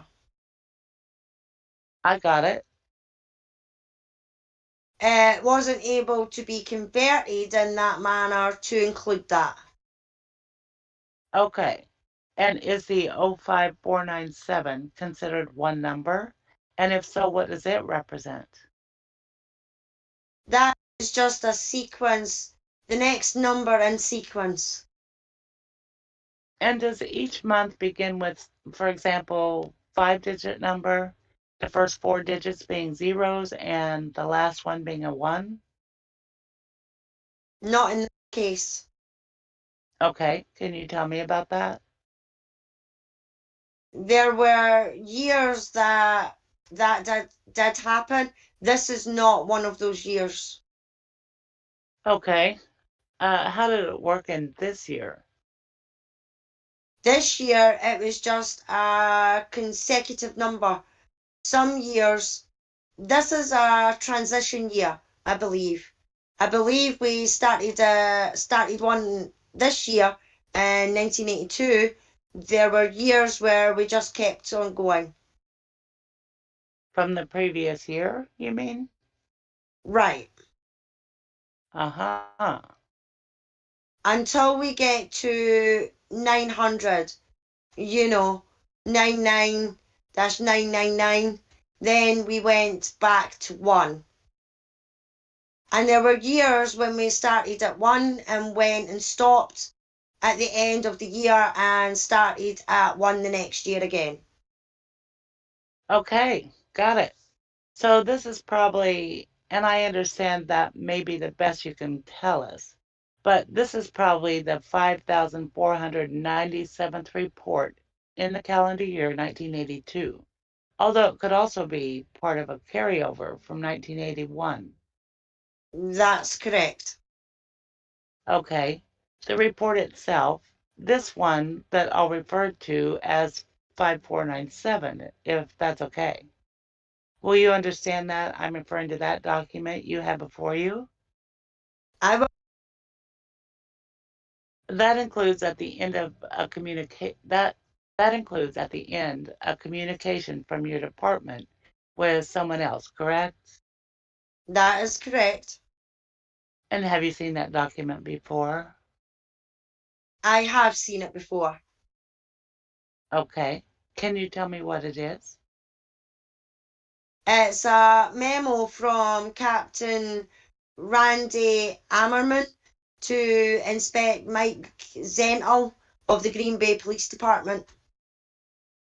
And do you know who the captain is? Yes, I do. Who's that? He's the retired chief who retired in December of last year. And at that time that this document was generated, what was his position? Captain of Field Services.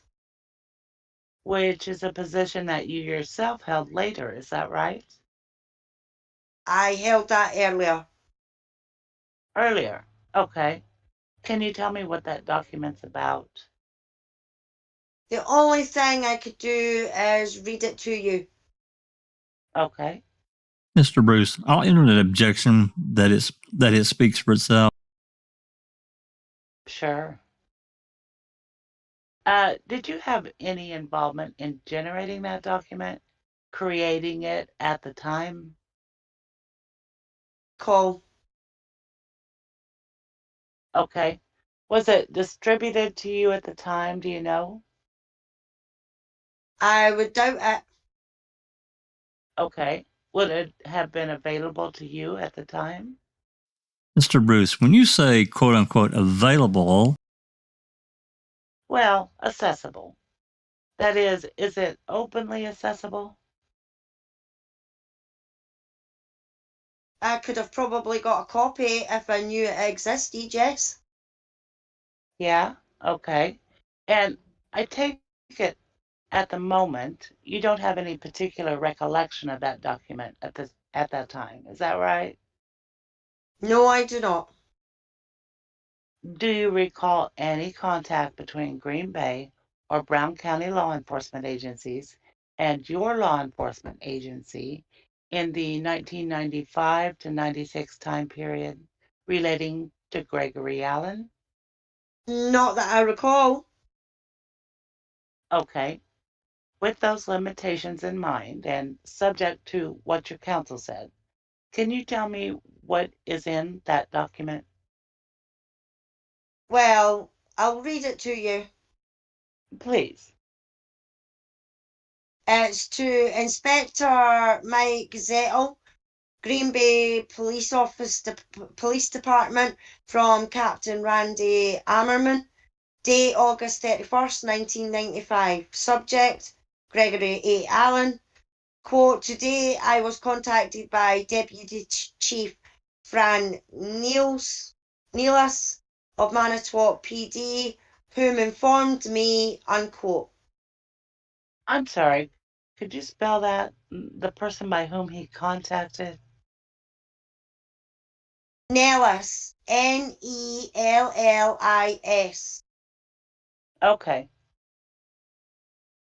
of Manitowoc PD, who informed me that your department is investigating the activities of Gregory A. Allen, 117-554.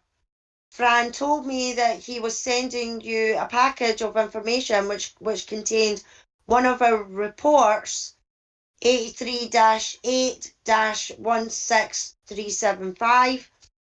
I checked the TRPD archives and located a second report, 82-8-05497. A copy of this report is enclosed. We have no other records related to this person. Please contact me if we can be of any assistance, unquote. Thank you. Can I please see that? Do you have 52A? Okay, got it. All right. In 52B, one of the things that Captain Emmerman is telling Green Bay Police Inspector Mike Zettel, that's Zettle, and Emmerman is Ammerman, is that he learned from the Manitowoc Police Department Deputy Chief that Manitowoc was sending to Green Bay a package of information containing a Two Rivers report. Is that correct? Mr. Bruce, again, the document speaks for itself. Right. That's what the memo says. Sure. Can you tell me the ways in which a Manitowoc Police Department representative would have access to a Two Rivers Police Department police report? Mr. Bruce, like a foundation, you can answer best as you can. They can ask for it, and when we give it to them, they could put it in their file. Okay, but would it require a specific request from another agency for you to give one of your police reports to them? Well, we would have to know they want it. Right, but does it require any kind of formal request or is a simple telephone call enough? A telephone call would be enough. And would it occur that a law enforcement agency other than yours might be investigating someone for whom there was a belief that your agency possessed records? And so they might call you and ask if you have reports on such and such a person? Mr. Bruce, guess I'll object. Would that occur? Mr. Bruce, to the form of the question, not sure what it means. I'm not sure exactly what you're asking either. Okay, well, Manitowoc is investigating Joe Smith, and they believe that Joe Smith used to live in Two Rivers or spend time in Two Rivers. They might call Two Rivers and ask for your reports on Joe Smith, true? Yes, they would. That happens frequently, does it not? Yes, it does. When you get such a request from a law enforcement agency, you attempt to honor it, true? Definitely. And that would mean you would conduct your own search of records and turn them over to another agency. That is correct. And in fact, that's exactly what the document that we are examining that's in front of you, I think, that is the correspondence to Green Bay. That's what that represents, correct? Mr. Bruce, again, the document speaks for itself. You can answer best as you can. Assume from reading the content that Captain Ammerman heard that Green Bay was looking for some certain records, and even though they didn't ask us directly, we heard about it, so we sent it up there. And that's going on in 1995, in late August of 95, is that right? That's correct. When is the first time you yourself had any knowledge of the fact that Green Bay or Brown County law enforcement agencies had an interest in Mr. Allen? Mr. Bruce, for the record, I'll enter an objection to Leica Foundation. There's been no testimony establishing that he was aware of that. Aware of it on October 14th, 2003. Okay, and that's when you were requested to gather information about Mr. Allen?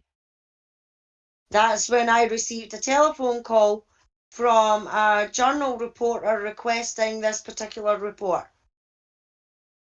Okay, and that's Tom Kircher, the reporter? Yes, it is. So, is it correct to say, Captain, that your department would not only respond to requests for records from other departments, but sometimes would volunteer reports from your department if you thought it would be helpful to another department? That is correct. Would a detective on your department require permission of any supervisory officer or rank holder to share that sort of information with another department? They're supposed to. Okay. They're supposed to pass the information along that another department wants or requests a copy of the report. Do they share it as a matter of course? Yes. Okay. I mean, because you're all after the same goal, right? That's correct. I mean, and you want to help fellow law enforcement agencies, true? Correct? That's correct. Yeah, okay. Let me turn to 52C for a moment, please. See 52B while he's doing that. Thank you. I'm going to turn this over to someone else to read. All right, I can. Well, you know what? Yeah, okay. I'll do Glenn for a while if you can help me take over some of the other lawyers that may speak up. Bruce, and he seems to be mouthy, and Sure. that can give you a little break. And that way we can keep it Yeah. all pretty much the same. So, all righty. I'll start with. Well, you know what? We are on page. Well, we're almost on page 50, so we're a good ways through this. So basically, it's not really been a whole lot of anything other than the fact that it looks like he's trying to drive down some contact information in 95 or 96 about Gregory Allen. And it's like he's sniffing around to maybe win this phone call or who it was. I hope we get further into that and maybe get a name. I don't know. Yeah, that's what I was thinking, Jack, when they were going on about 94, 95, and today your departments contact each other looking for names and things like that.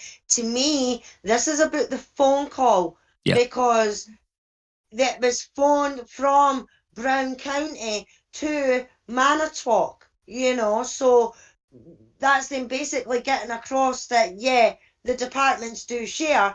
And what I've got for that is that if somebody in Manitowoc phones Brown County and says, here, by the way, have you got anything on such and such a name like Gregory Allen, all they need to do is put it into the computer, Gregory Allen, and it'll come up with everything that they've got on Gregory Allen, and that's how they share it. So there isn't even a chain of custody when it comes to that. Like, it doesn't go, he doesn't need to get permission from his supervisor, and then the supervisor needs to go to his boss, and then the two sheriffs or the two chiefs get in touch with each other. It's nothing like that. It's just a case of a phone call. Yeah. Here, mate, we've got such and such here. What do you have on such and such? Going to give me your information that you've got. Right. And that it kind of drives back to me bitching and griping, forever as to whoever this officer or detective was that contacted Manitowoc in 95 or 96. There had to be a name. There had to be something more than just a flippant phone call. Because if that's the fact, then anyone could call and say, hey, can you fax this information to this number? And Joe Blow from whoever could get a police report or whatever. And I just don't think it works that way at all. There has to be some identifier. I really hope we can get this driven down to a potential name. I doubt it, but anyway. Looks like there's just general chat going on in the live chat, so I don't see anything blazing. So let's go after this a little while. Maybe we can get finished faster than quicker than I thought. It's going pretty quick. So line 13. Sir, I'm going to give you back 52C, and you'll note that I have turned the documents pages in a way that allows the fourth last page. I don't see any numbering on this to identify it better than that. But the fourth last page of 52C to be on top. Can you tell me what that is? Report. And it relates to Gregory Allen, does it? Yes, it does. And it relates to a particular complaint, does it?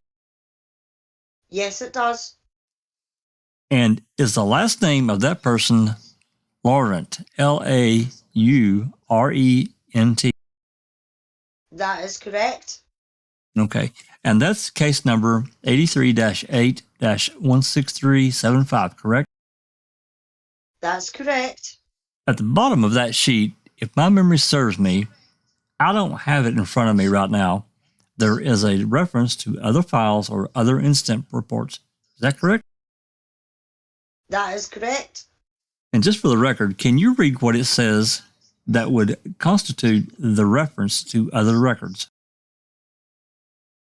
It says, quote, see offence report, also refer to 82-10-07781 and 82-12-09052, unquote. And again, for the court's reporter's purposes, when that began by saying, quote unquote, C, that's the word S-E-E as opposed to the letter, correct? That's correct. Okay. Can you tell either from your own experience or, recognition of the handwriting and wrote that reference to the other two files? The officer listed on the report is de Joplin. Okay, and Could you spell that for us? I figured you'd want that one.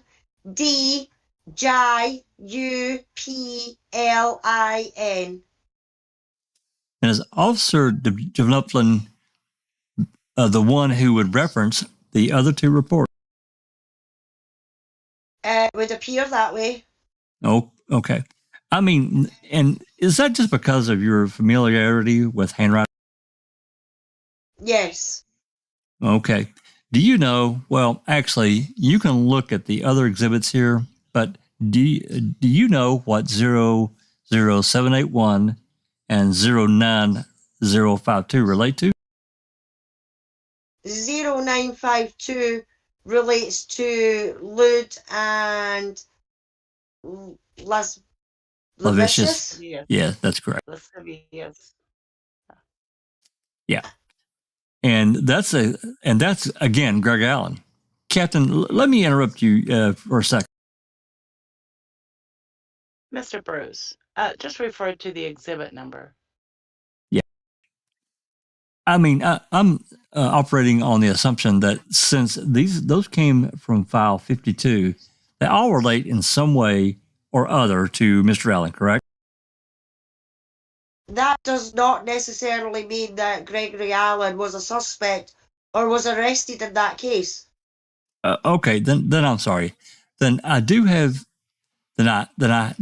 to have you look at 52D and 52E and tell me whether or not, from your pursuit of those records, Mr. Allen was considered a suspect in those instances. Looking through the reports, it's my determination that I cannot determine if he was considered a suspect per se. Mr. Bascom, and you can refer to the exhibit numbers. In which? So they're on the record. In which reports are you referring? To which reports are you referring? 52E and 52D. Okay. Now, can I expand on that? Please. Earlier, we had talked about 52A and how there were two reports that were not listed on this jacket activity. These are the two reports, 52E and 52D. They were not on his jacket activity. There had been requests for these two reports. D and E. D and E. And that's how they came to my attention. In report 52C on page 4, the investigating officer contacted the complainant and D and E and showed that the complainant could only go by the eyes, nose and build. But of the 7 picked out Greg Allen's picture. You skipped a little there, Alice. Can you start over on? Yeah, start on lines 19 again, because you skipped the section there. Yeah. Did I? Okay. Yeah. Yeah. D and E, sorry, right. D and E. And that's how they came to my attention. In report 52C on page 4, the investigating officer contacted the complainant in D and E and showed that the complainant the same sequence of pictures that were showed to the complainant in 52C. The complainant stated that the complainant could only go by the eyes, nose and build, but of the 7 picked out Greg Allen's picture and wrote a brief voluntary statement to this effect. That is the only correlation or connection between that connect these two Allen. Could I have C, D, and E for a moment, please? Handing you back 52C, D, and E. All 3 of these reports make reference to the 2 different case numbers, correct? Yes, they do. And those case numbers are the ones that end with the 09052 and the 00781. That's correct. Do you have any way of telling us from the records that are before you who made those references appear in 52D and 52E? Well, first, I'm sorry. Let me back up a second. First of all, 52D and 52E contain a photocopy of the same page, correct? I mean, if you compare 52D and 52E. That is correct. Do you have any way of knowing how it is that the page came to be in that document?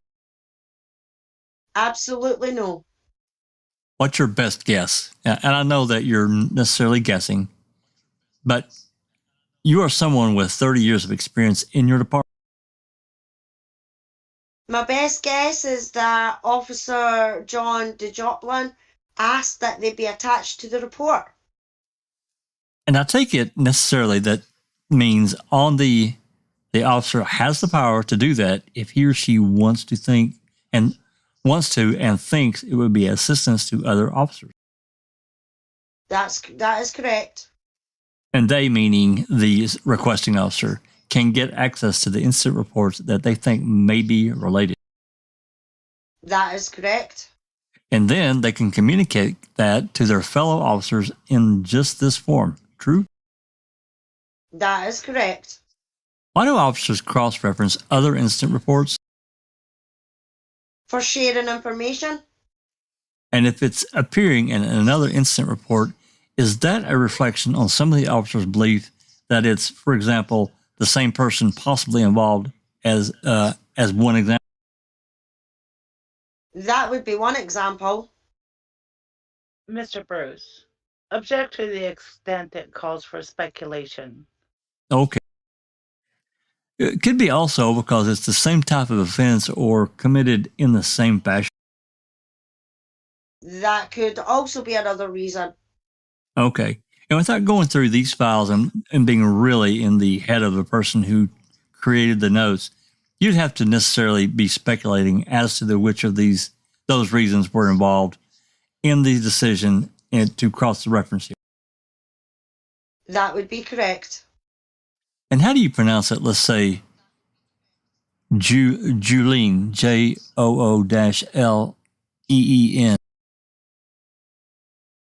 Dupleen. Dupleen. Is Officer Dupleen, I guess the D is silent? Am I saying that? So it's Officer Dupleen? Still around? Dupleen. Dupleen, okay. Is Officer Dupleen still around? Well, he's not dead. Okay. When's the last time you saw him? Oh, I think last December. Okay. And do you have a way to contact him through your department? I don't have his address. He's retired and lives in Door County. Okay. Do you know where in Door County? No, I don't. Not for sure. What's your best estimate? What do you believe? I thought he lived up by Ephraim, but I believe he moved there. Looks like there's some conferring. Let me ask you a general question, Captain, and if you can have to go back to Exhibit 51 records, we'll do that. But let me try. Mr. Kelly, 52. I'm sorry, to the 52 record that I think relates to the 05497, the one that has I'm sorry. Let me strike that and start all over again. Do you have a 52C hand? Yes. Okay. That's the report, I believe, that contains the letter to Green Bay or the memo to Green Bay. No. It's not? Which is that? Is that B? 52B contains Yeah, okay. the letter to Green Bay. We've already discussed that. The fact that letter references Manitowoc County's possession of a Two Rivers police report. No, it does not. True? No, it does not. Well, let me just see it again. Mr. Kelly, city. Did I say Manitowoc County? Yeah. Oh, I'm sorry. Yeah, the city of Manitowoc, possession of a city of Two Rivers report. That is correct. And do you have any way of telling from those records that are available to you here today including any of the other aspects within 52, as to when it is that Manitowoc City Police Department would have received the Two Rivers City Police Department report? I have. Mr. Bruce, that calls no way of knowing. For oh, sorry. Yeah, it's all right. On you go. That calls for No way of knowing. speculation. You Yes. can answer. I have no way of knowing. Is there a way to find that out? Mr. Bruce, again, calls for speculation. Not that I would know. Is it required that your department make a record when it shares reports of your department with another agency? It is now. Do you know when that policy came into effect? Probably somewhere around 1990. Forgetting about the policy, based again on your experience, was it the practice of your department to make a notation on a set of incident reports if those incident reports were forwarded to another department? No, it was not. Okay. It could be done, but it didn't have to be done. Individual choice? That would be correct. Okay. Well, let me ask you to come back to 50, which is the subpoena itself, and we can gather up to A, B, C, and D. Mr. Bascom, as long as you're going to move off of that, can I mark this? Sure, absolutely. And just have him identify them. That way we can keep all of 52 together. So that'd be 52E. Can we go off the record? We're back on the record. Mr. Bascom. Captain, we've identified or we've marked as Exhibit 52F something you have in front of you. What is that? That master name index card along with a mugshot. And can you tell by looking at the mugshot or the reverse side of the mugshot when in time that was taken? No, I cannot for sure.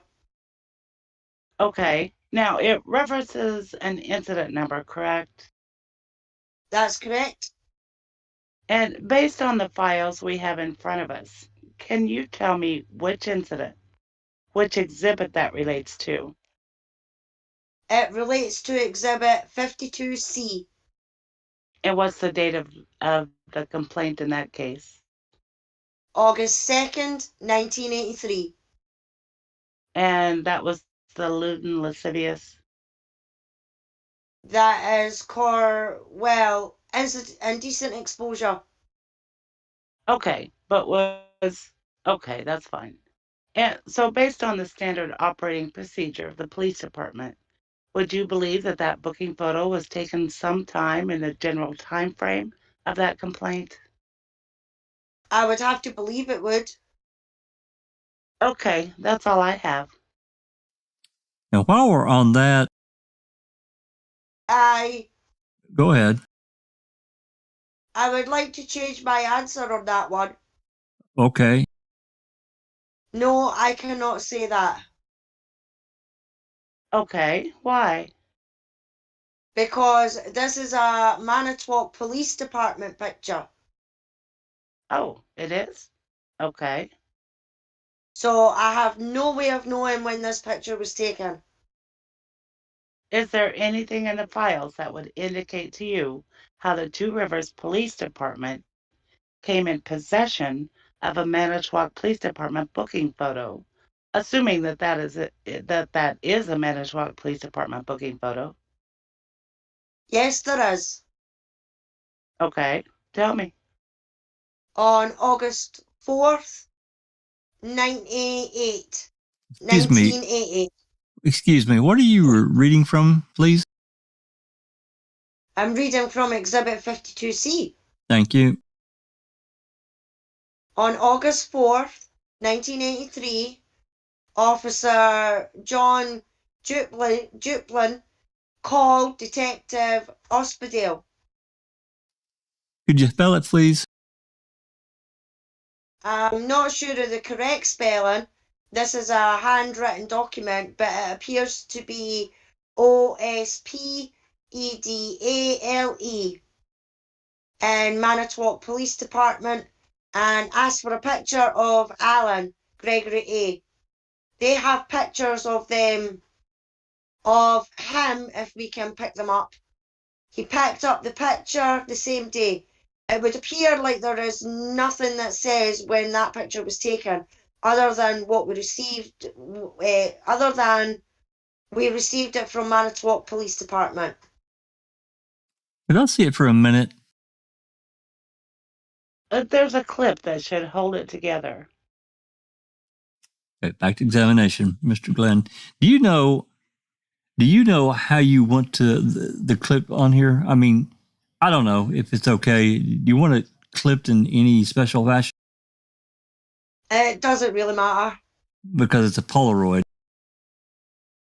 On the front, it would be nice. How about if I do it down here? That's fine. They're normally not clipped to those cards. Yeah, well, because I'm going to ask you something about those cards themselves.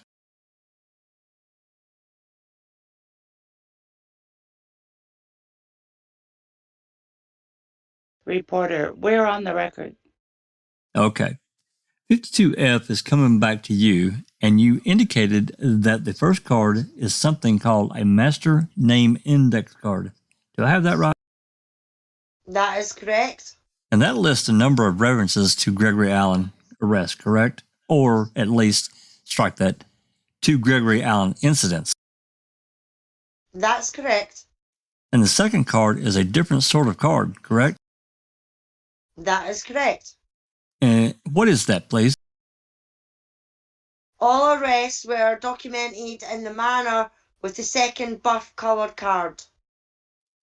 Okay, so that could we call that an arrest card then? And is that what it's doing, documenting an arrest? That's what it's doing, yes. Okay. And that buff card has an incident number that ends in 16375. Is that right? That is correct. Okay. And that's the same set of documents that we have in 52C, I believe, correct? That is correct. Okay. Now, again, your information as to how it is that your department would have come into contact with that photograph, 52F, is based on the reports that you were reading in 52C, correct? That is correct. You don't have any personal knowledge of that, I take. I do not. Anything unusual about your department having another department's photograph? Mr. Bruce, object. It calls for speculation. Based on your experience. There would be nothing unusual about it. And similarly, there wouldn't be anything unusual about a photograph that originated in your department showing up in some other department, correct? There would be nothing unusual about it. Those get shared the same way incident reports or other information gets shared that we've already discussed, correct? That is correct. Okay, Captain. Okay, Captain, is it fair to say that the rest of the material that you produced today pursuant to the subpoena falls into the category of policies, procedures, rules, regulations, manuals, training materials, etc.? The sorts of items that are described in paragraph 5 of the attachments. That's correct. Okay, before we completely leave these reports that relate to Mr. Allen and Mr. Avery, have you ever had any conversations with anyone on your department about the Avery Allen case as it relates to Penny Berenstain? Mr. Bruce, he's appearing here today as a custodian of records. I understand. If you're going to ask him if he had any conversations with anyone with respect to the records of the police department, I will allow it. Otherwise, I think you're going beyond the scope of your subpoena. Should I answer or not? You can answer with respect to your duties as custodian of records in this case. There is no such rule. Kelly, I'm sorry, go ahead. go ahead. There is no such rule like that. Right. I don't know where you get the notion that I can't ask him questions about anything that's relevant to this case. Well, you called him as custodian of records. So what? You can answer as best you can. Well, I've talked about this case, yes. Okay, to whom? With whom? I wouldn't have any idea. Well, let's go through some names. How about Mr. Duplain? Probably not. And why do you say that? I don't recall ever talking to Officer Duplain about it. Okay, with whom do you recall talking about it? Specifically, nobody. I know I've talked about it. It was a well-known case. It was in the media. Sure. Do you recall having any conversations about Mr. Avery and Mr. Allen in the 1995 or 96, and specifically around the time of this Green Bay No, request for information?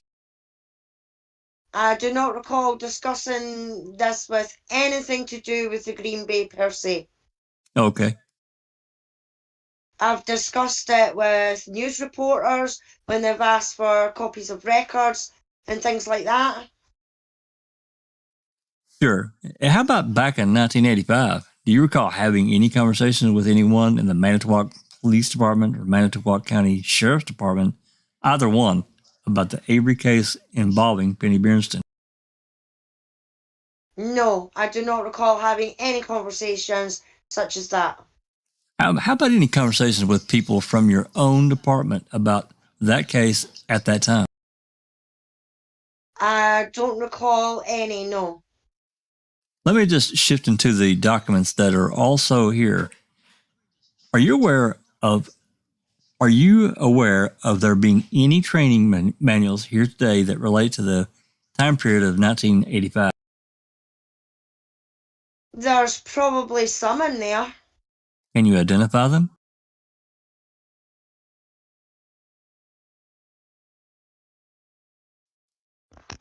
Reporter, I'm sorry, was that 85 or 95? 85. Thank you. Mr. Bruce, can you tell me how much longer it's going to go? 10 minutes.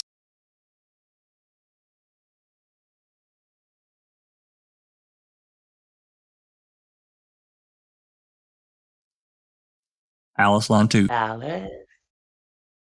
Oh, on If he knows. it depends on your definition of training manual. I mean, is a policy a training manual? I suppose it could be. This one's dated 1981. And what is, quote unquote, this one when you say, quote unquote, this one? This is a policy manual. Okay. How about separate training materials? Training materials? Mm-hmm. Sure, as a syllabus. Sure, anything like that. No, I didn't bring any syllabuses for any training with me. Okay. Are there any materials here that you would identify as training materials as opposed to policy and procedural materials? I have a book of what training the officers have completed. Okay. Mr. Collins, I've got at least an 86. I'm not sure how much would be pre-1990. Okay, but there's apparently some that is prior to 1990. Is that right? Captain, let me see if we can do this in an expeditious fashion. Are you able to identify for me any materials that you have here, whether we call them policy, procedure, training, or whatever, that would have been in effect in 1985? policy called Organizational Structure 100 has an effective date of July 15th, 1985. Okay, so let's put that one aside, and we'll do later is we'll mark these. This is really the same type of material. Okay. There may be duplicates in here. So looking right in the beginning, it has organizational structure and it has a revised copy of that same policy that was in effect in 1985.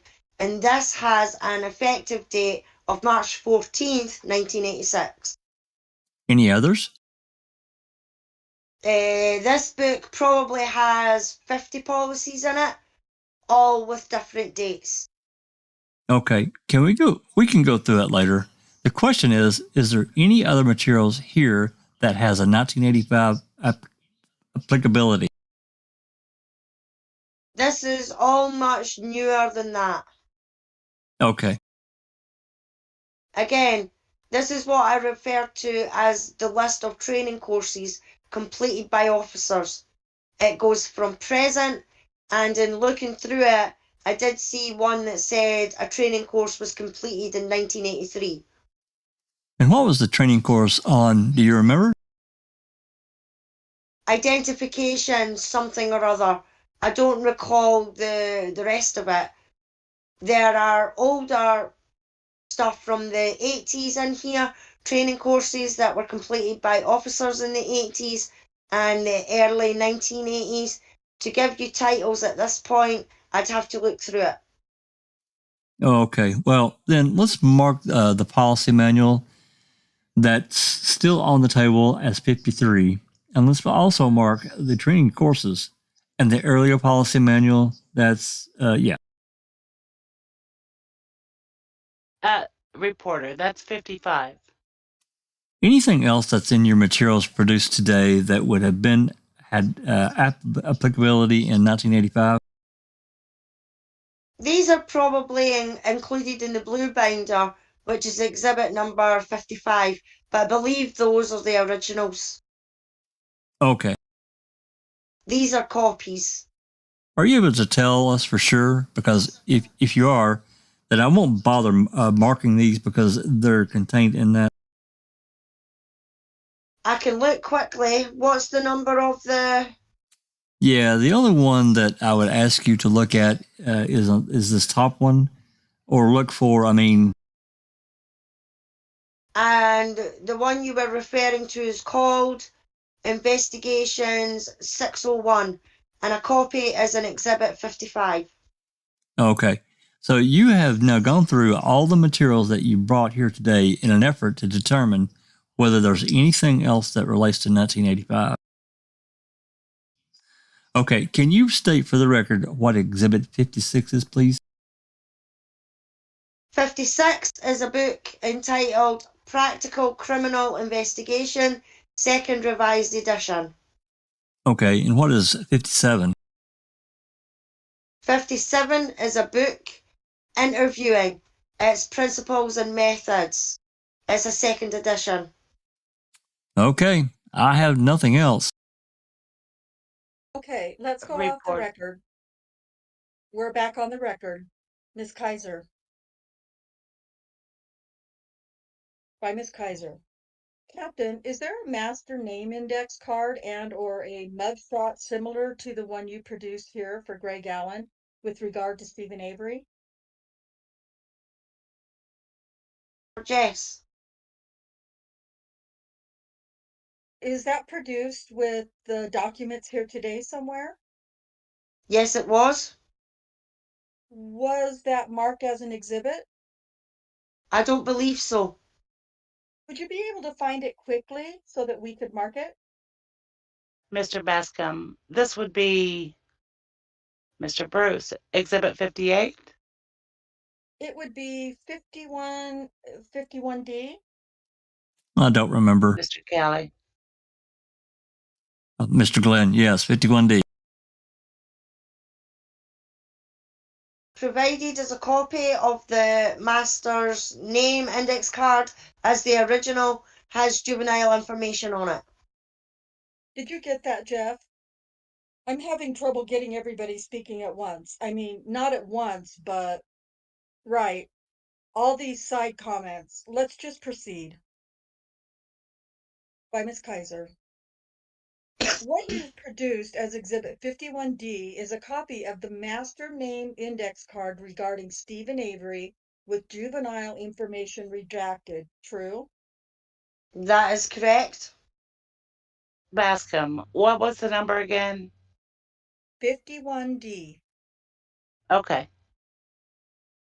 Kaiser. The current system that you use to pull up incident report numbers, I think you referred to as a New World system, true? That's correct.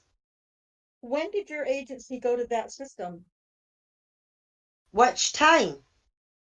June of this year, we went to a Microsoft Windows-based New World system.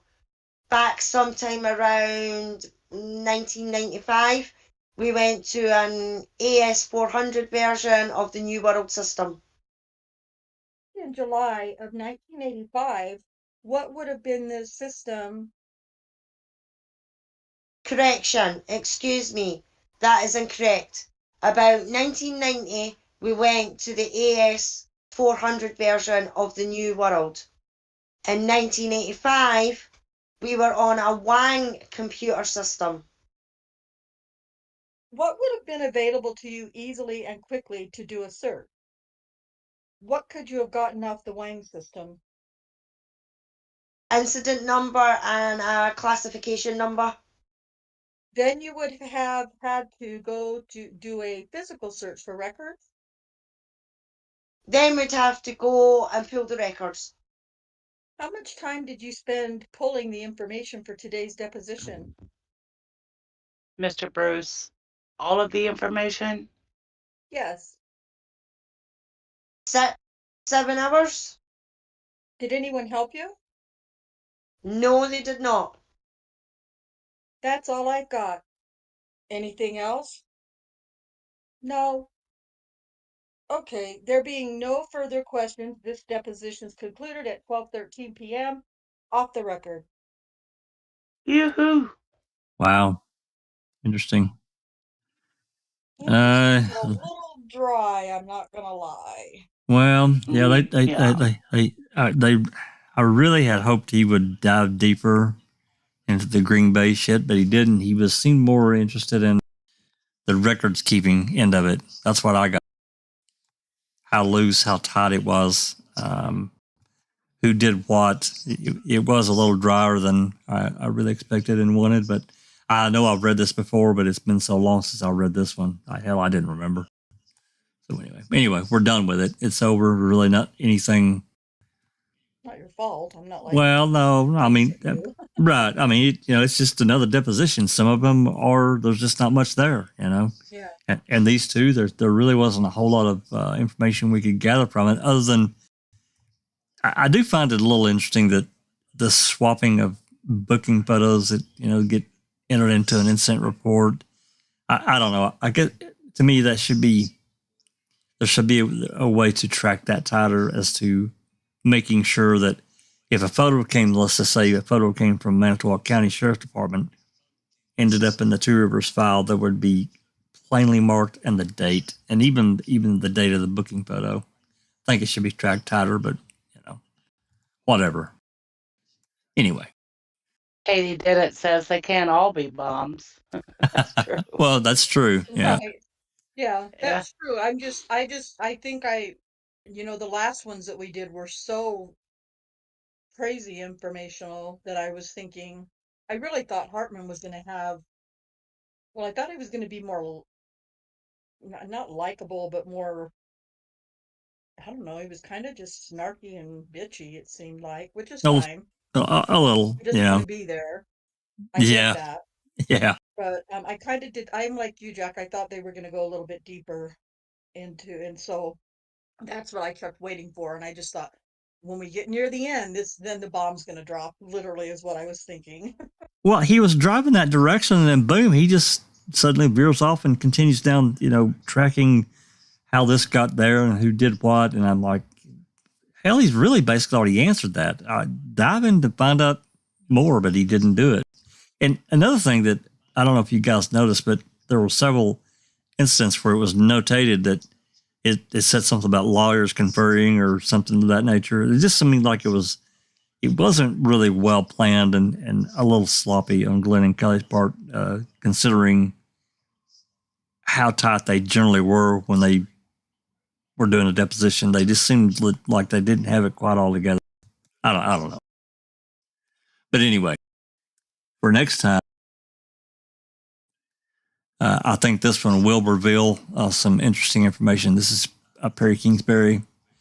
And as I said, now this was also on the 14th. This is after this David Hartman that we just got finished with. We'll do this one next time. And it's 144 minutes, so it's a couple hours. It's pretty long. Let's see, it says, yeah, it's 125 pages, so it's pretty long. And depending on, what gets revealed in it, I don't know that we'll finish. Maybe we will, maybe we won't. I did want to go through, though, and show right quick before we get out of here. Yeah. If I'm not mistaken, the Super Bowl is next Sunday. I'm just saying. Yeah, the Super Bowl, I'm probably not going to do, because a lot of people watch it. I don't, even if they watch it for the commercials, but whatever, I don't want to interrupt that. So this is not earth-shattering information anyway. So I probably will delay the open mic to maybe an open night that we may have, or I'll just skip a week. I don't really like doing that, but we'll try to fit it in somewhere.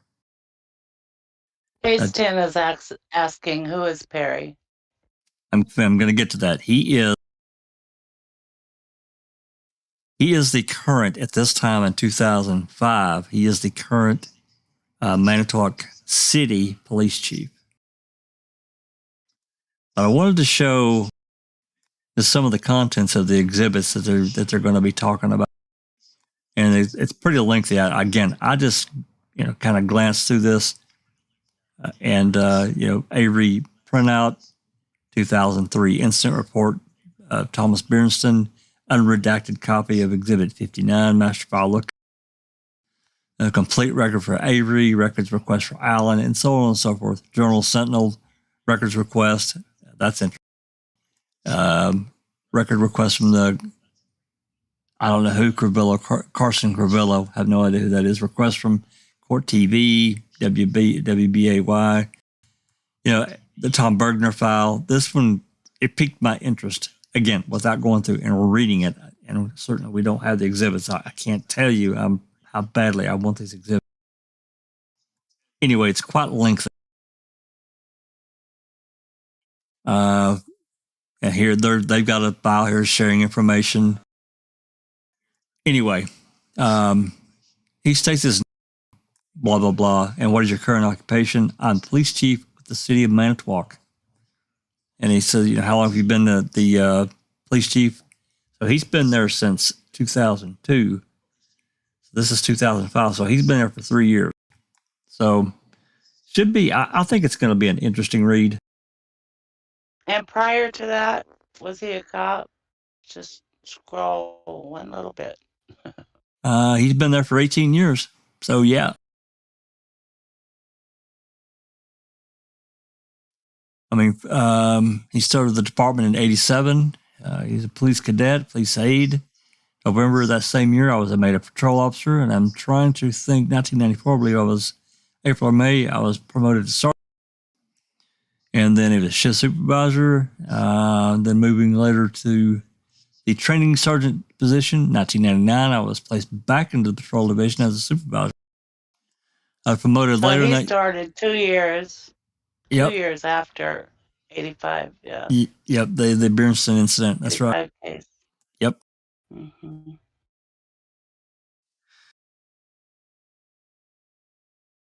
So, and I got that clicked off there. So yeah, I apologize. There was no bombshells in the two we read tonight. They are what they are, and there's some that I wish they had done that they didn't do. But it is what it is.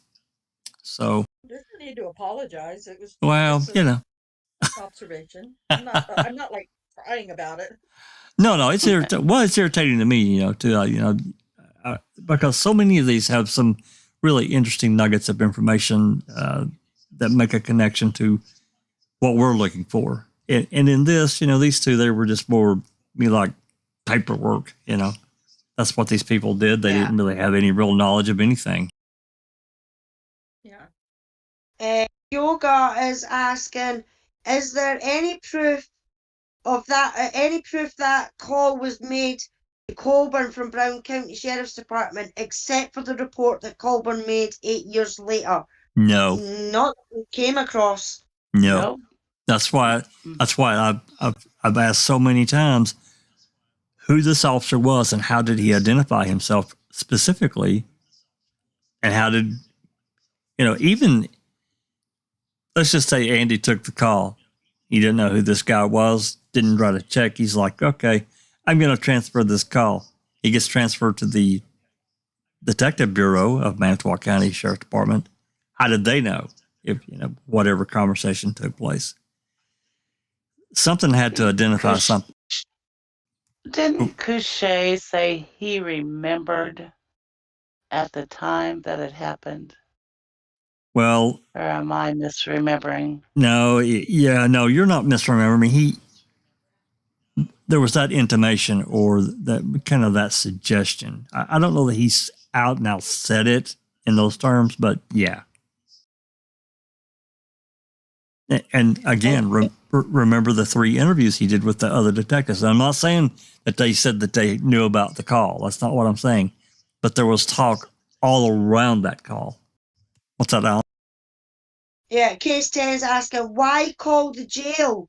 Doesn't make sense. I think it was only because they knew that Stephen Avery was being held in that jail. And they had somebody in their jail saying that they committed the crime that Stephen was in that jail for. I mean, that's the only logical explanation that I can come up with as to why that they phoned the jail. Maybe to inquire here, if you got somebody that has been done for an assault on such and such a day in your jail right now, and if Colburn said aye or whatever, they went, well, we've got somebody here who's, admitting to doing that. But yeah, I mean, why call the jail? Why not call the police department? But I think if that happened, we wouldn't know anything about it. That comes to another question or observation, and I could be wrong. Maybe somebody that's familiar or has been employed by a police department can comment and correct me or tell me I'm right. To me, a county like Brown County, now Green Bay is a large county. They have a large police department.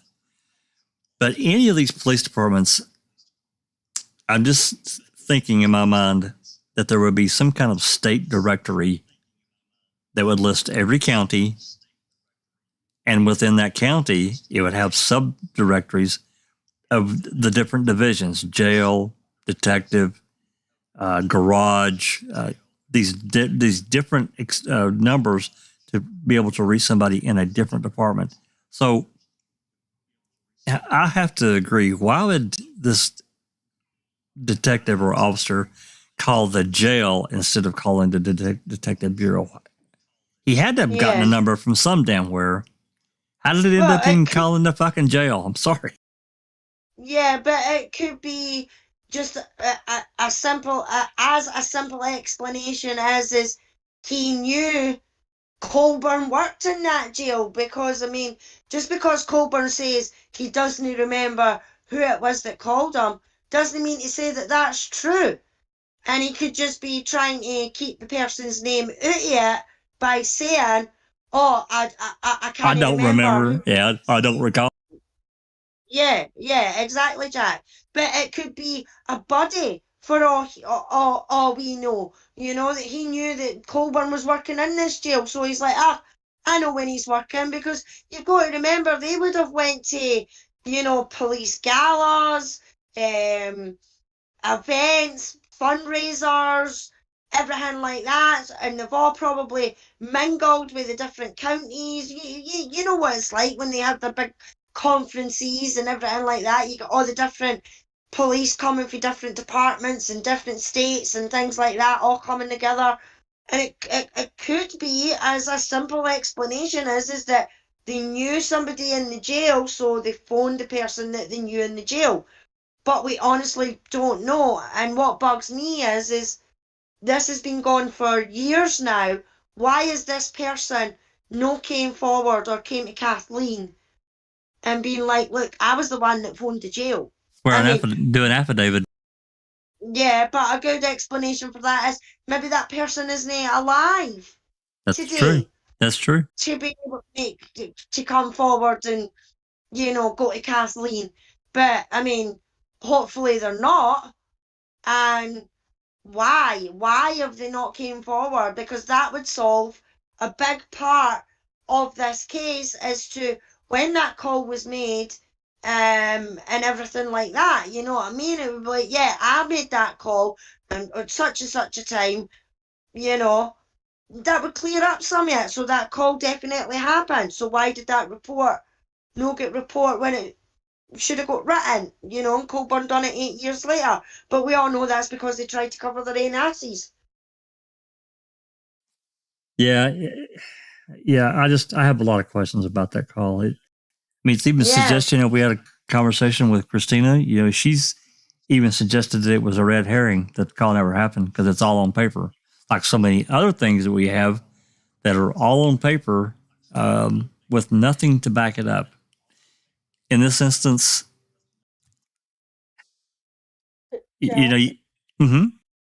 Sorry. No, The go ahead. question to that is why, though? What would be the purpose of using that as a red herring? Yeah, that That- makes no I sense mean, to me. yeah, that makes even less sense than the whole incident itself. And I'm not discounting Christina's theory at all. Right. It just seems like that would just be there's no logical reason for that at all to me. Well, you're kind of changing the channel, even if it's a minor change of the channel. To me, there's a risk involved there, a real risk. But here's the thing: after Avery is released, just right after this, they come out and I remember a call that came in, and that got transferred, and it's so vague in its presentation. I have to wonder, to me, let's just say the call's true, which I think the call happened personally. At this point, why bring it up at all? If it didn't matter in 1995 or 6, then why does it matter now? Because really, of that Brown County cop that made the call, but it's never talked come to the press, or right. But they've never come forward. We don't have anything. That's what I'm saying. But they didn't know that he wouldn't. That's true. That's very true. And they didn't know what the lawyer potentially had. Right. That's my theory. Right. And you're right. That's right. So anyway. Yep. Good stuff. Case 10, Coburn screwed himself by writing the report. They should have left well enough alone. Nobody would have known. Well, case, that's what we're talking about. We don't, they couldn't know for sure that this detective or whatever wouldn't or hadn't made a statement to Avery's lawyers. They didn't know. And if it had come out and they hadn't written a report, yes, then it would really be really screwed. Yeah, big time. I agree. Be suspicious. Yeah. Yoga Ageless is asking, what happened 8 years later for prompting that? Well, he was getting released. Yeah, Stephen got out on the DNA. They cleared him through DNA. So that was September of 2003. He got out. So that's what prompted Coburn writing this memo. Yeah. He had this conversation with Link, and Link says, we need to go to Kasuric, and it just blowed up. I mean, I don't think we actually know the real series of events. We got it what they said, but Case 10 says they should have at least backdated it. Amateurs. I agree. no, Duh. no doubt. Absolutely. Okay, so we're not quite 3 hours in. I know it's a really short open mic, but I can't promise the next one will be short. It probably won't. It's probably going to be pretty long. So, it's okay. We've gotten through 2 depositions, which is good. We're going to continue our march to try to get them all done and get them memorialized and picked apart as best we can. Nothing much to pick apart in this one, in these 2, though. Pretty dry, but they're done and it's over. So if there's nothing else, if there's nothing else, coming up this week, let's see, we got, of course, Jeff will have his premiere on Tuesday, and I don't think I'll be in this one because I had to miss because we had to do some rearranging. And then, Rhonda, you want to talk about Thursday for a moment?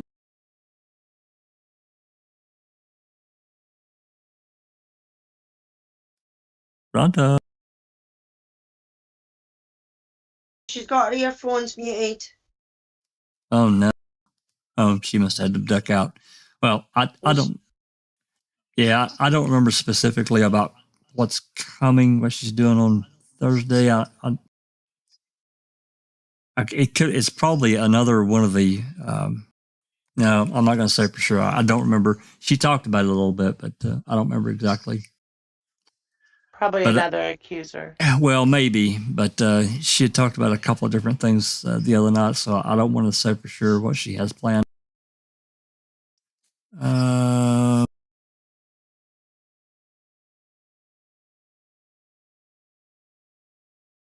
Yep. Okay. Yeah, it probably is another one of the accusers, victims, whatever. But I don't want to say. Sorry, Jack. Case saying it's Regina Copeland on Thursday. Yeah. Okay, that rings a bell. Yep. That's right. All right, Case 10's got it. He's got it. He's on it. We need to get him invited. Yeah. You can get him on the panel too. Oh, Katie wrote that. Oh, okay. Thank you, Katie. Appreciate that. Had a really good podcast yesterday with Dr. Silkman. His presentation on the MVAC, that was fantastic. It was fantastic. I listened to that today. It was very good. So informative. And that thing, oh my God, what he could pull out of the RAV and some of these other pieces. Oh my God. Yeah, I mean, what was it, Jack? It could pull out 42 times more than what you can get on a swab. Yep. It's like, wow. Not in day. You can do such a larger area. Yeah. Also. Yep. I always thought, when they tested Teresa's blood in the back, with swabs, they just take little tiny places.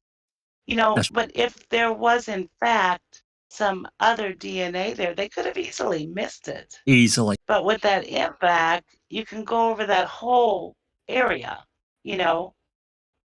and so there may be mixed DNA in there. Who knows? That's right.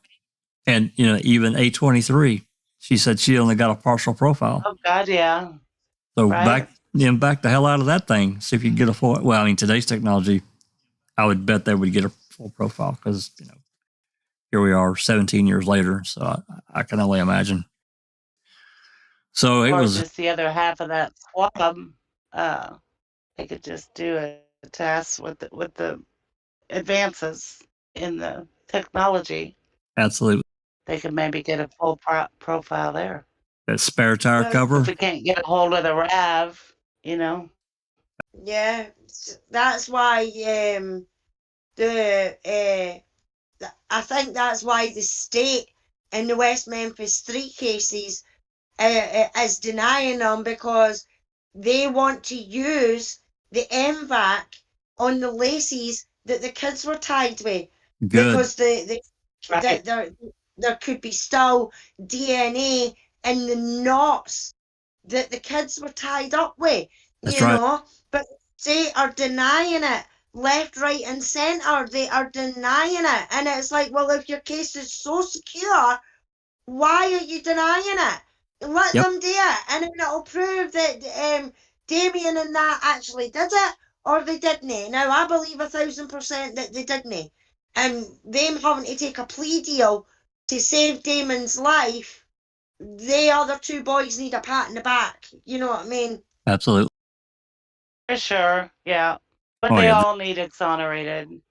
Yeah, They yeah, do. exactly. So they definitely do. And that would exonerate them, in my opinion, and the state is having none of it.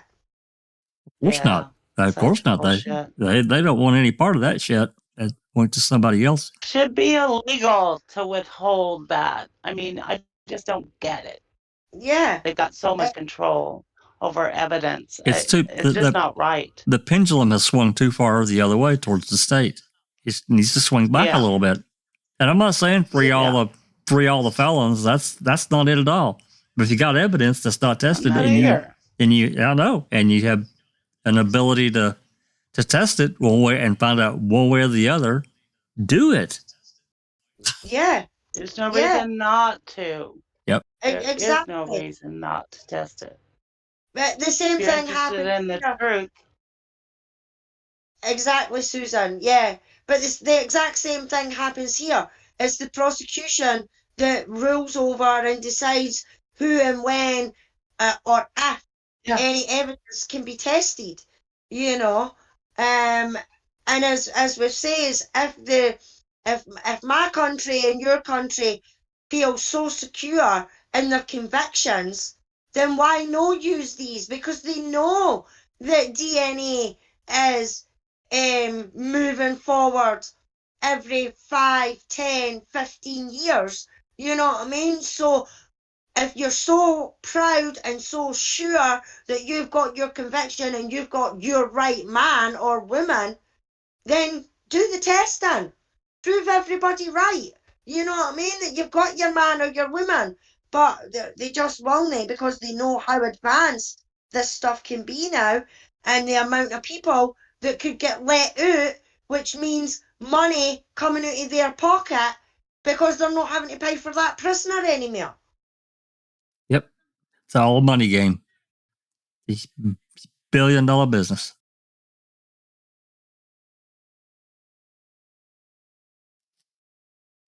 Which is pretty sad. It's terrible. It's absolutely terrible. Well, that's another part of the reason we're here is justice for Teresa, which I don't feel she's got, and for Stephen and Brendan and their family and loved ones and all that. It's truly affected my life, and I mean, well, a lot of this stuff is difficult to get through, but in a positive fashion. It's I don't know. It's almost like you're wearing a badge. It's your own personal badge, of course, but you're trying to do something to affect positive change for the future. Even now, actually, but for the future, do it right. Get the right person to be punished and within the system.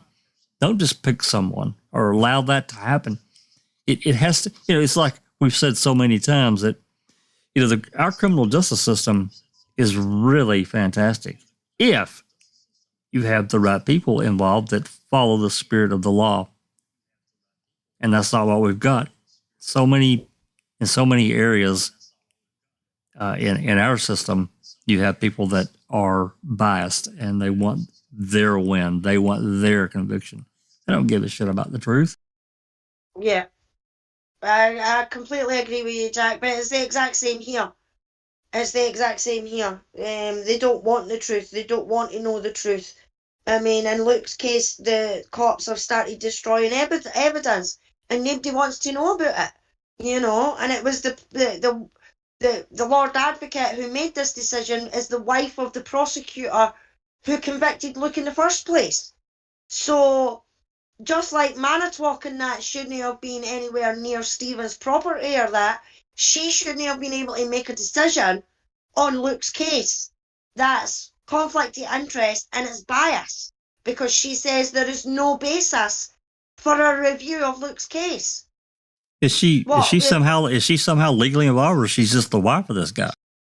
She is the Lord Advocate that Luke's team have appealed to my God. to get a review of the police conduct of destroying evidence That's and a everything like that. That's a real conflict. She shouldn't be involved at all. No, she should not, Jack. And she, before she was a Lord Advocate, I think she was a lawyer like the prosecutor. But now that she's a Lord Advocate, when anything that belonged to Luke Mitchell comes over her desk, she should be recusing herself and saying that she cannot make a decision on that because her husband was the one that prosecuted him in the first place. So obviously, she's not going to go against her husband and say, "Oh no, wait a minute, you got it wrong." She can't be She can't be unbiased, if you see what I mean. Absolutely. Now, she shouldn't be involved with a 10-foot pole. God, that's awful. No. And the Lord Advocate is one of the highest people that we can go to report police misconduct, And if you've got the police's wives being the Lord Advocates deciding these things, then what is the point? There is no justice in that. No, it needs to be an unbiased, unconnected person that does that review completely. Yeah. All righty. Well, if there's nothing else, let's go ahead and wrap up. Rhonda's not back yet. Looks she probably snuck off as having dinner, which I'm fixed to have to. I'm pretty hungry. I'm ready. You ready to? Ready? You ready to? You ready to, Susan? Yeah, I'm starving. Yeah. Just thank you to everyone in chat. Please do the YouTubey things. Share, subscribe, like, tell your pals, your family about what Foul Play does, what we're into. Get those algorithms going if you haven't already. Leave your DNA on the wee thumb on the way out. And we promise Sherry Culhane will be nowhere near it. We promise. That's right. So until next time, I will say, this has been a Five Play production.